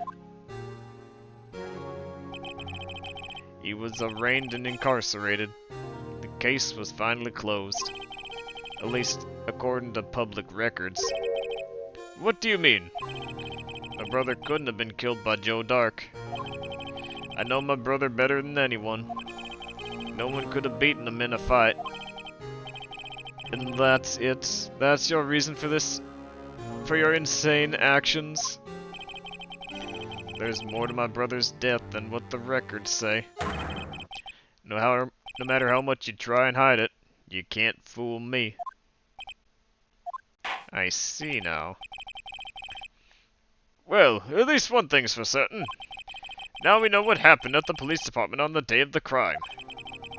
That was the last day of the SL9 case could be reopened. Not satisfied with its resolution, Officer Marshall planned to steal the evidence. Disguising himself as Detective Goodman, he entered the evidence room. Officer Meekins confronted him, so he rendered him unconscious and fled. Yes, this mystery has finally been cleared up. No murder took place at the police department that day.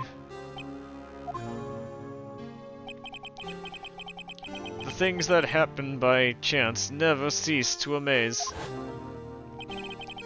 At exactly the same time as the murder at the prosecutor's office, this fake murder was going on at the police department. Chance? But is it really, though? It's shocking, but there must be more to it than that. So if no one was murdered at the police department on the day of the crime, that means the murder in the prosecutor's office parking lot was the real one. Which, in turn, means only one person could have committed the crime. Chief Prosecutor Lana Sky. Objection! Now hold on a minute. A verdict wasn't reached in yesterday's trial. Objection! Which is why we examined the incident at the police department today. But there's only one reason the defendant was not convicted yesterday. There yet remained the mystery of the simultaneous murder at the police department. It seems to me, this boy's got the draw on you, partner. All the mysteries at the police department have been resolved, no doubt about it. I know it seems like it, but we're being led in a direction I don't like. There is more to this. We just need an opening. Our sole murder took place at the prosecutor's office. The only suspect is Lana Sky. And the testimony of one Miss Angel Star is completely incontestable. If you have a response, make it a single word or less. Objection. Oh, I mean, ah! I rest my case. It seems that this trial has reached its conclusion. There's no room for doubt. Crap. Well done, Mr. Soulstice. Thanks to you, I didn't need to waste my time disproving the alleged murder at the police department. We're always being led, aren't we? Led along. There's no doubt that what I proved today is true, but the apparent murder on the security camera's tape was really fake, so... but I didn't realize that it would end up proving Lana guilty. Now then, the time for the verdict has arrived. This court finds the defendant.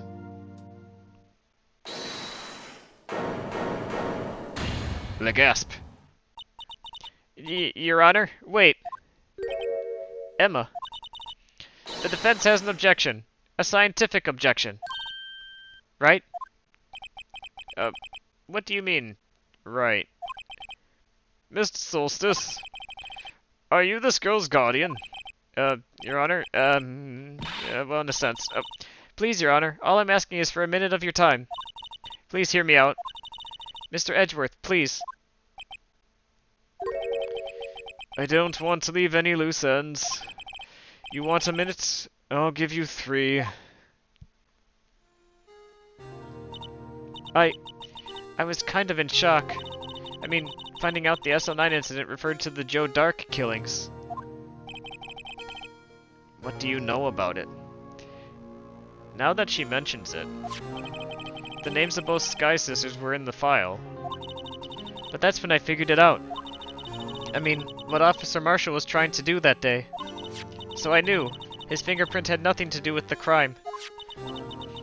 That left only one thing. The other handprint.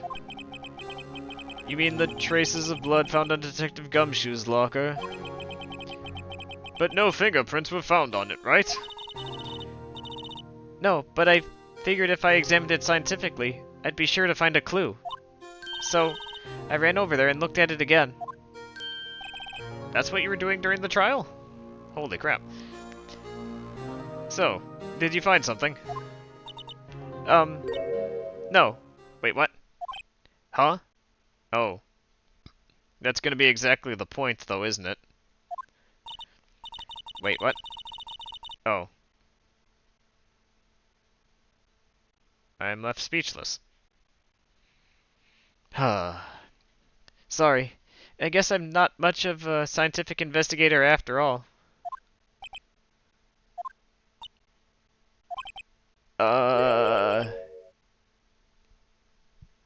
Is that all? Please don't be mad. I'm just a high school student. And I'm just an attorney in a very serious case. But Mr. Solstice, those traces of blood are the only clue we have. If we can't find something wrong with them, please, Mr. Solstice, you're a professional. If anyone can save Lana, it's you. Me? Oh boy. Time's up. Now then, Mr. Solstice, with regard to the incident at the police department, does any reasonable doubt remain? It appears the defense is troubled by the other blood mark.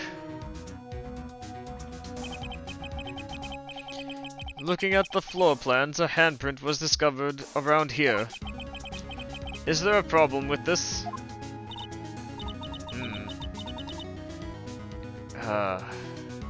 Let me think.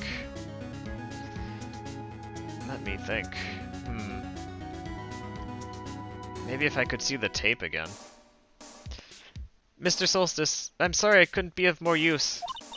But still, if you can't find anything wrong with that blood mark, Lana will be... Please answer my question, Mr. Solstice. We don't have all day. Yes, Your Honor.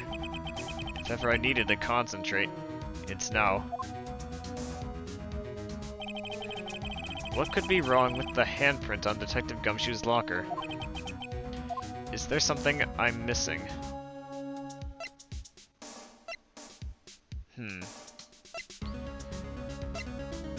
Now the problem is the problem that there's no problem? Or is there really truly something wrong with it?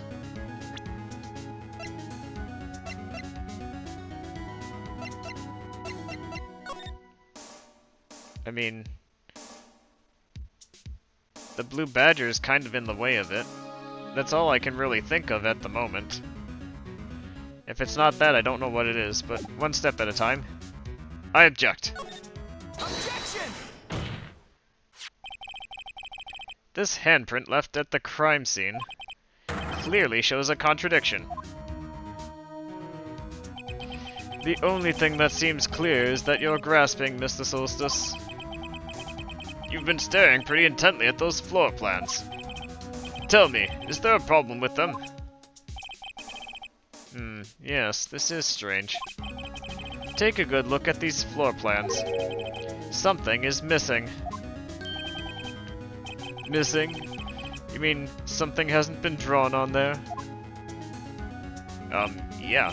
Something that, when drawn, will completely change the meaning of the blood mark. Let us pray the defense isn't simply trying to buy time. Very well, Mr. Solstice. With all this evidence here, there's got to be something I can use. The question is, which item can prove something is missing? Oh, wait a minute. Well, the blue badger is missing, but now that I think about it, there was also the unstable jar. But we can't see the floor, so we'll start with the blue badger first. I'll start with that, and if that doesn't take me somewhere. It does have a handprint on it. Yeah. That's right. I forgot that it had a handprint on it. That was a left hand, and then the other one was a right hand, no? How did that happen? What about that piece of plywood? The Blue Badger, mascot of the police force. Defender of truth, guardian of proof. Explain yourself, Mr. Solstice. Please, look at the floor plans of the crime scene. The Blue Badger is not here. So watch what happens when we put him in. This is where he was dancing at the time of the crime. Well, what? Gah! That's right. So long as the blue badger is dancing here, it'd be impossible to place a handprint at the spot on the locker. What? What's going on here? So that means, just what exactly does that mean? It means it can't be done. What are you saying? Blood traces were undeniably found on that locker. Don't look at me, I didn't put it there. Mr. Soulstice, think it through scientifically. Emma?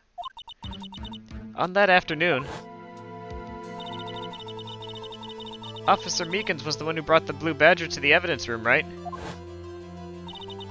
After he put it down, it'd be impossible to leave a handprint on the locker. So that must mean this blood mark. He did move it, so the left print was on the blue badger and this right print was left there before the blue badger was brought in? Wait. Maybe it wasn't from the same time.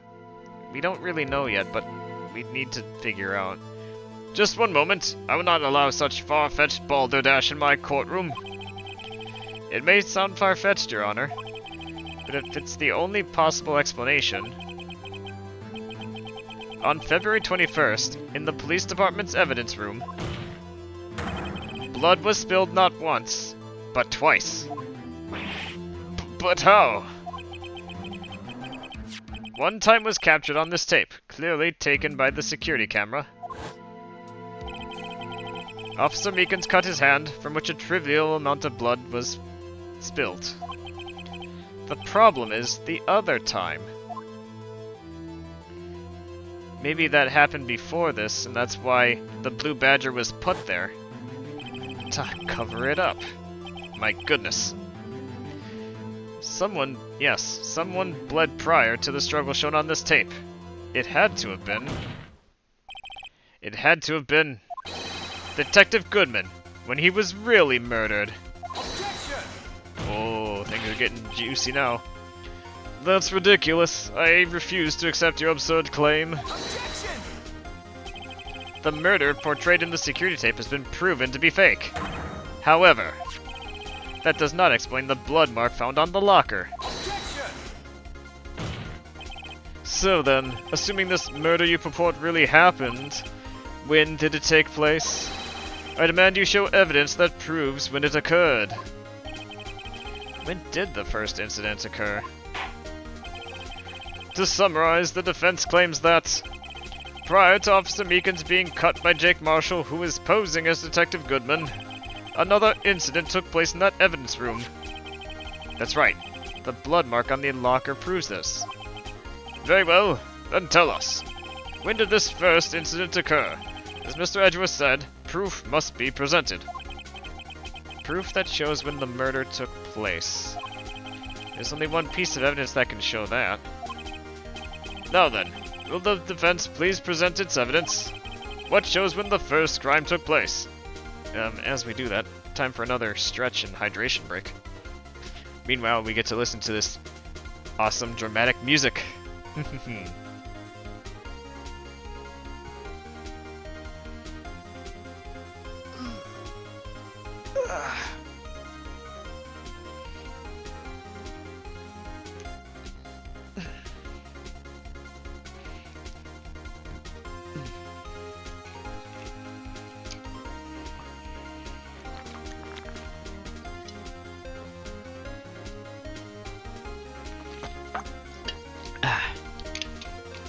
There we go.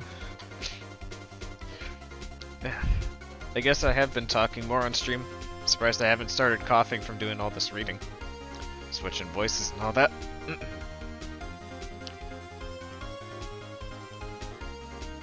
Alrighty then. So, only one piece of evidence can show that the crime scene, or that the scene of the crime...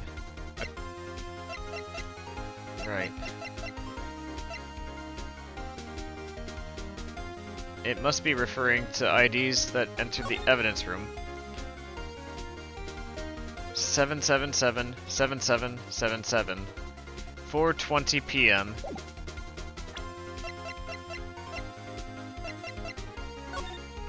Died between 4 p.m. and 5:30 p.m. It adds up, doesn't it? Who is lucky number 7? If the crime took place inside the evidence room, the killer would have had to enter it. And in order to do so, an ID card would have been required. An ID card? Oh! The ID card record. Officer Meekins brought the Blue Badger panel into the evidence room at... let's see here... 4:50 p.m. If the crime took place before that time, then it would be... 4:40 p.m. Oh! Oh! Miles Edgeworth, just what have you done? I never would have figured you had the nerve, boy. Drop the act, witness. It doesn't take a lot of thought to figure out it couldn't have been me. Nope, I ain't getting it. I'm afraid I don't understand either. It's clear from the luminol test that blood was there. However, when the second crime took place, both Officer Meekins and Officer Marshall failed to notice the blood. So that means the blood from the first crime was wiped away by the real murderer. I would have had just 10 minutes to murder the victim, carry his body away, and clean up the blood. Unfortunately, that's physically impossible. That would mean the crime must have taken place before Mr. Edgeworth entered the evidence room. Let's look at the chart again. There's only one other card number remaining. 777-7777. Talk about a lucky number. But wait, that doesn't make sense. How could Detective Goodman have entered the evidence room? Since there's no record of his card being used beforehand, he must have entered along with the real murderer. That's the only plausible explanation. He went in with 777-7777. Mr. Edgeworth, please look into this ASAP. Find out whose ID number 777-7777 is. Oh, I should have said an extra 7. 777-77777. That's 1 7 too many, Your Honor. Unfortunately, I'm unable to look up the owner of that ID card. At least, at present. What? Explain yourself, son. The ID number 777-7777 belongs to someone with the rank of captain or higher. Someone who is a so-called executive officer. Well, that already lowers the options pretty considerably. I don't think it's gonna be Lana Skye, though. We don't have the authority to inquire into such a person's identity, even when there's a crime being committed. Surely that's enough reason. Objection! But that's ridiculous. Just how... I'm not finished talking, Mr. Soulstice. There is one situation in which we can be granted such authority. If an official charge is filed against an executive is accepted. An official charge? You're all alike, aren't you? With your cover-ups and your forgeries. That's how the prosecutor's office operates. Objection! I take pride in my work, Officer Marshall. I would appreciate it if you would keep your slander to yourself. Slander, is it? Okay. Let me ask a question. Yes? No, not to you. To her, the defendant sitting over there. Your own little executive. Lana? Objection! Don't be stupid. She's been charged with murder. Of course we've looked up her ID number. And it's not 777-7777. Don't blame me for a fool, partner. That's not what I want to ask. All I want to know is one thing. About that incident. The SL9 incident? Answer me this, Chief Prosecutor. in that trial 2 years ago, did you really only use legitimate evidence?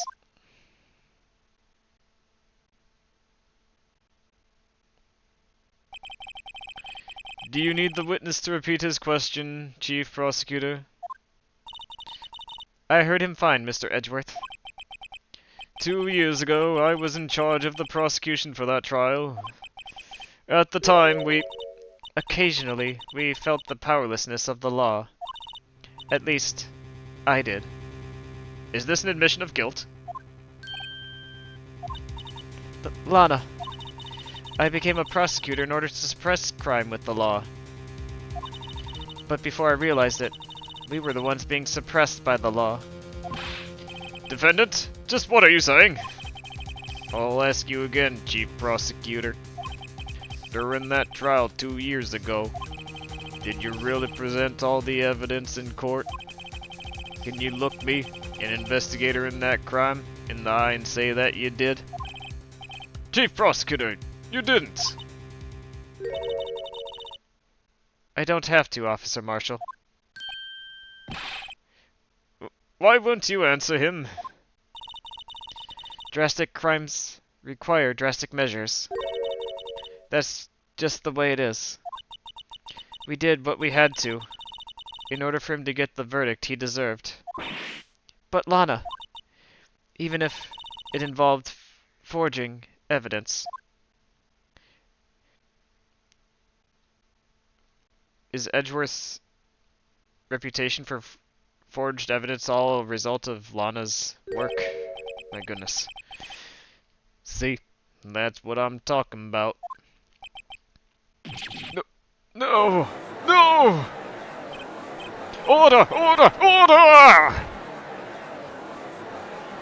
Lana's remarks caused such a stir. The chaos in the courtroom could not be quelled. The conclusion of the trial. It would have to wait until the following day. My gosh.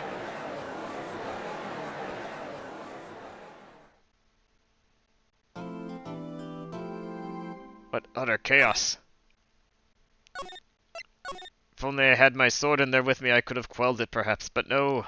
No, the people rose up. They want justice. Yes. Thank goodness I got out of that courtroom alive. I am so sorry, Mr. Soulstice. I'm sorry for what my sister said.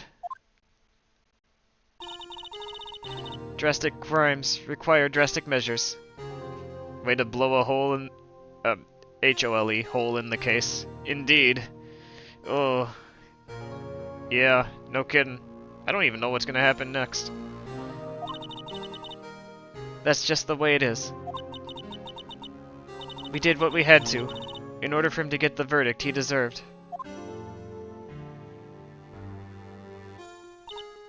I didn't know. I never knew the SO9 incident was just another name for the Joe Dark killings. Sounds like everyone's heard about these killings but me. Lana wanted Dark convicted so badly. That's why she used me. That's why she used what happened to me. What do you mean, what happened to you? It's all there in the file. Joe Dark's last victim was Prosecutor Neil Marshall. When he murdered Officer Marshall's brother, he left behind an incriminating piece of evidence. But what do you have to do with those killings, Emma? On the night Prosecutor Neil Marshall was murdered, Joe Dark tried to kill me. What? He tried to kill you? Officer Marshall's brother, Neil, was only trying to save me. My gosh. Oh my Ethra. So that means you... Yes, I was a witness in the Joe Dark trial. I didn't see that one coming. Maybe before we wrap things up, we'll just learn a little more information here. It happened 2 years ago. It was right about this time of year, too. There was a terrible thunderstorm that day. Unusual for the season. I was alone in my sister's office. The killer actually got to Lana's office? Holy crap. But that's a secure location. How did he... You would need access somehow. What is this guy, a hitman? We were planning to eat dinner together once she finished her work. Then suddenly, this terrifying man came bursting into the office. Joe Dark. It seemed like he was running from someone. He pulled out a knife and screamed at me. I didn't know what was going on. Just then, Prosecutor Marshall showed up.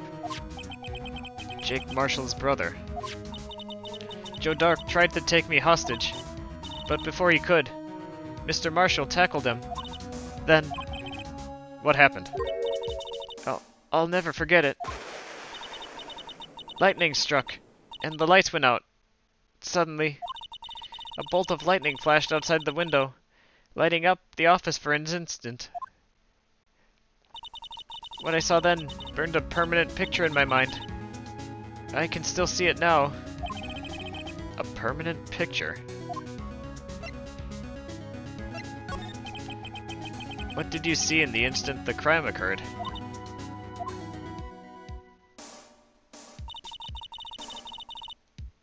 Dark knocked down Mr. Marshall and raised his knife. Neil Marshall was stabbed right in front of this poor girl. I don't remember what happened after that. Apparently, I passed out.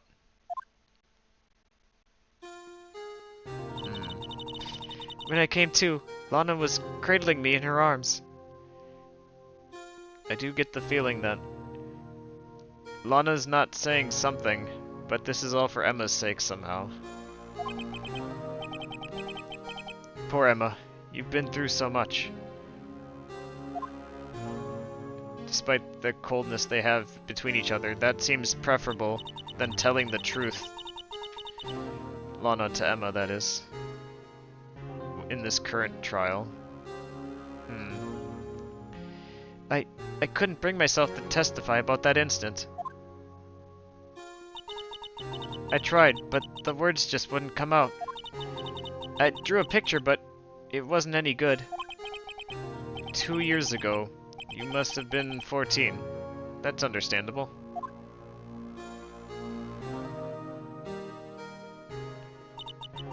Once it was all over, I made up my mind. I decided that when I grew up, I'd become a scientific investigator.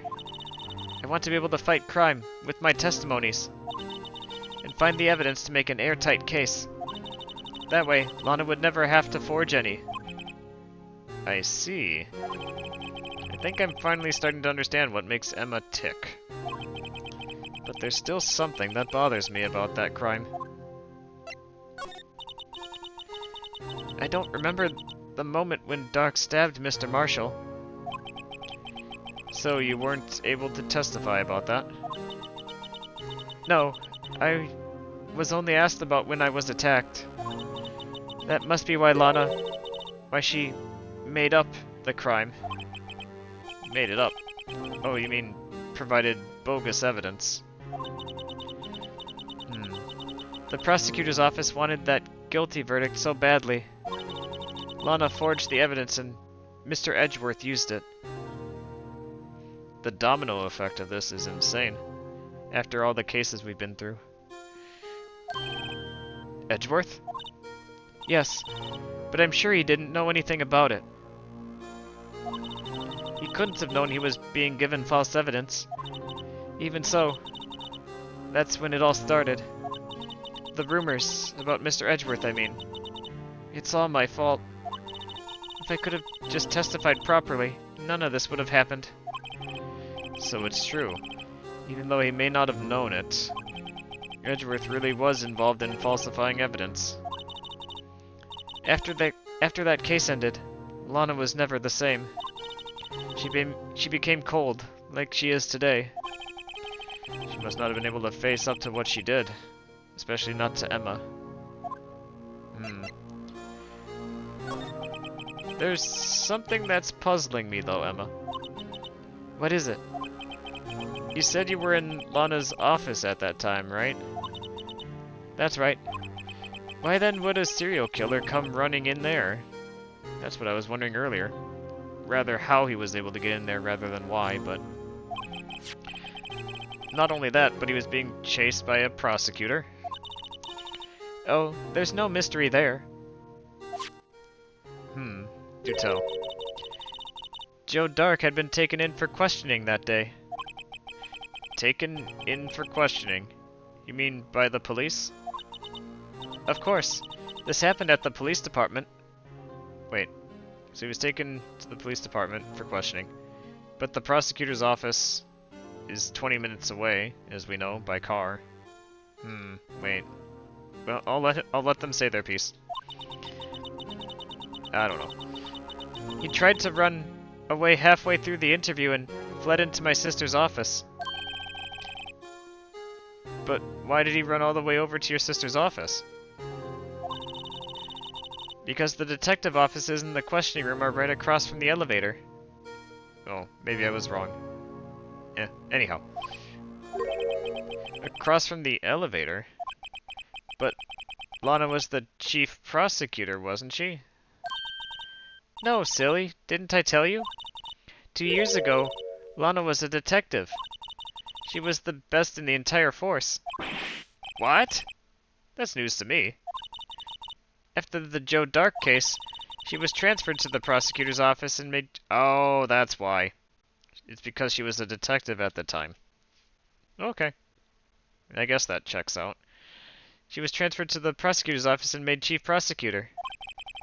Lana used to be a detective. I mean, I'd better have another talk with her then. Yes, another talk indeed. Alright, I'll ask my questions and then that's where we'll wrap up.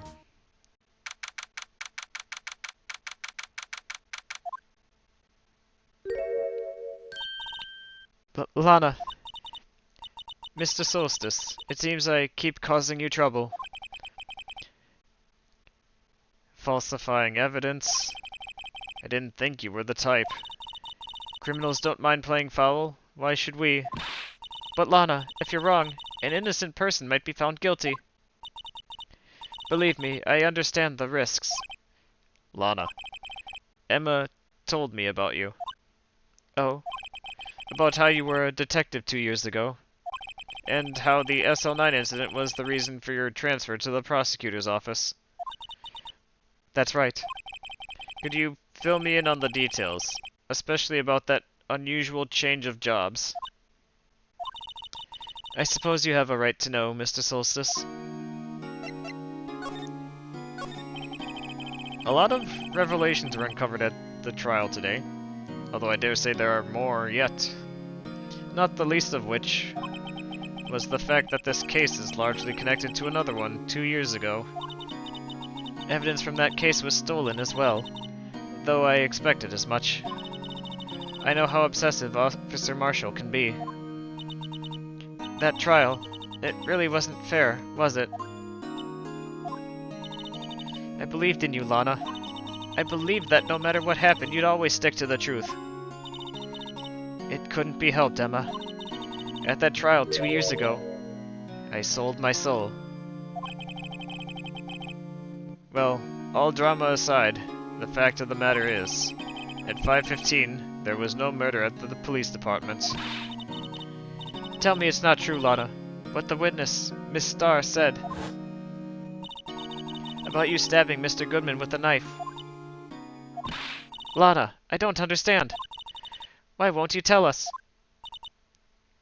Emma, this doesn't involve just me. I don't think I've ever seen her look so fazed before. It's true. I was a member of the police force 2 years ago. She was amazing. They still talk about all the cases she and Chief Gant cracked together. Chief Gant? He was the deputy chief of police back then, but he still worked the crime scenes. Damon Gant. He was everything I aspired to be. They were the best team ever. They solved crimes before the reports could even be filed. Well, that sounds impressive. Emma really idolizes her big sister. But now you're chief prosecutor. What happened? I always planned on becoming a prosecutor.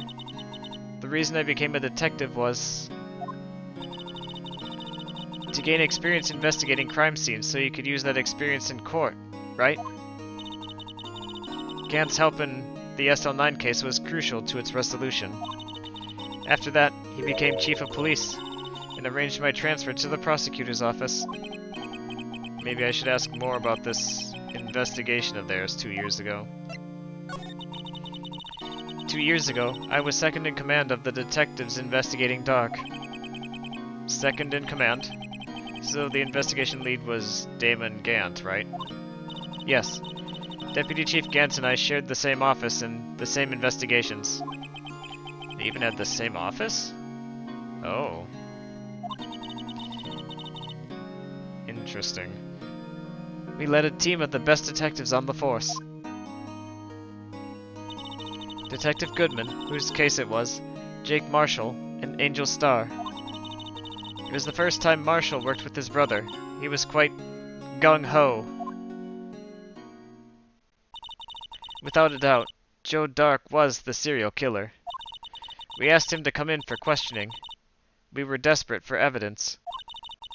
That was when his final murder took place. He tried to murder Emma.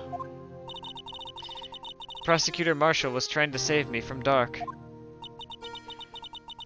You see, the first person who happened upon the scene of the crime was me. Now you tell us. Alright, our last question then. Damon Gant and Neil Marshall were the ones questioning Dark that day. The investigation was in its final stages, and Dark must have suddenly panicked. So he waited until Gant and Marshall let the guards down, then fled the room. Oh, come on, as if someone wouldn't, like, lock the door or something. From there, he ran straight to the office shared by Deputy Chief Gant and myself. That's where he found me. So you were the first person to run to the scene, Lana? It appears so. I was filing some papers while Gant and Marshall were questioning Dark.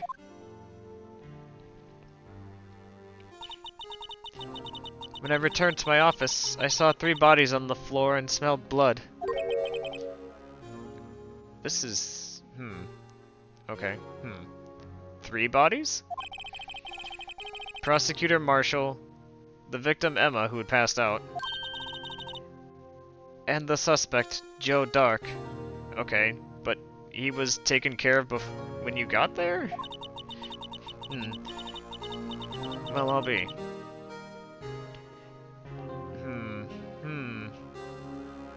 This reeks of suspicion. During the struggle, it seems Mr. Marshall struck a final blow before he died.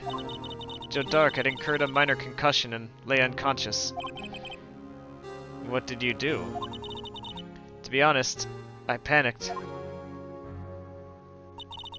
I picked up Emma, carried her out of the room, and just held her. I can't blame her, after all her sister must have gone through. After that, I placed Dark under immediate arrest. Let me get this straight. You were all involved in the SL9 incident. That's right. Quite a coincidence, I don't buy it. What are you saying? There's no way everyone involved in this trial was also involved in that incident just by chance. But that case was solved 2 years ago. Well, at least one person went to extremes because they didn't believe it was truly solved. Officer Marshall. Yes, his actions came as a surprise to me as well. Ever since his brother died, he's changed completely. Well, we've heard those words before. Changing completely. I guess he wasn't convinced with the ruling against Joe Dark. Well, he also said the whole nobody can take his brother in a fight thing. Life doesn't end with the closing of a case. Everyone has to live the rest of their lives with their memories. That case just might not be over yet. Emma was assaulted by Dark at the police department, right? Yes, in the office that Damon Gant and I shared. The office that Mr. Gant now occupies by himself. The Chief's office. Well, maybe we should have a look at the Chief's office. The site of the final SL9 murder. If we can get in there. Things are looking very interesting indeed. Oh, I can't believe we have to hang on a cliffhanger, but we do! We do! I'm sorry guys, we do! Oh. We're getting closer to the end. How close I can't say for sure, but I can't wait to finally resolve this case. Let's go ahead and start raiding somebody. I went ahead and posted my schedule for the following week here up on Blue Sky and X and pinned it for you all to see. Tomorrow I'll be playing, I believe it's Fire Emblem. Let me double check here. Yes, I'll be playing Fire Emblem tomorrow at 6:30 p.m. Central Time, followed by Hitman, and then later in the week Final Fantasy, and more Fire Emblem, and Final Fantasy again. So yeah, that's something to look forward to if that interests you. Let's go ahead and find somebody to raid, shall we? Okay, so...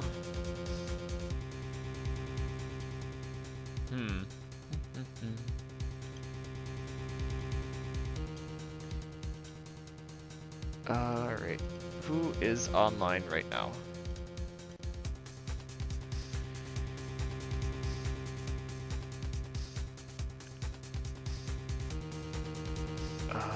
We got a couple of candidates. I'm trying to think of who we should choose to raid.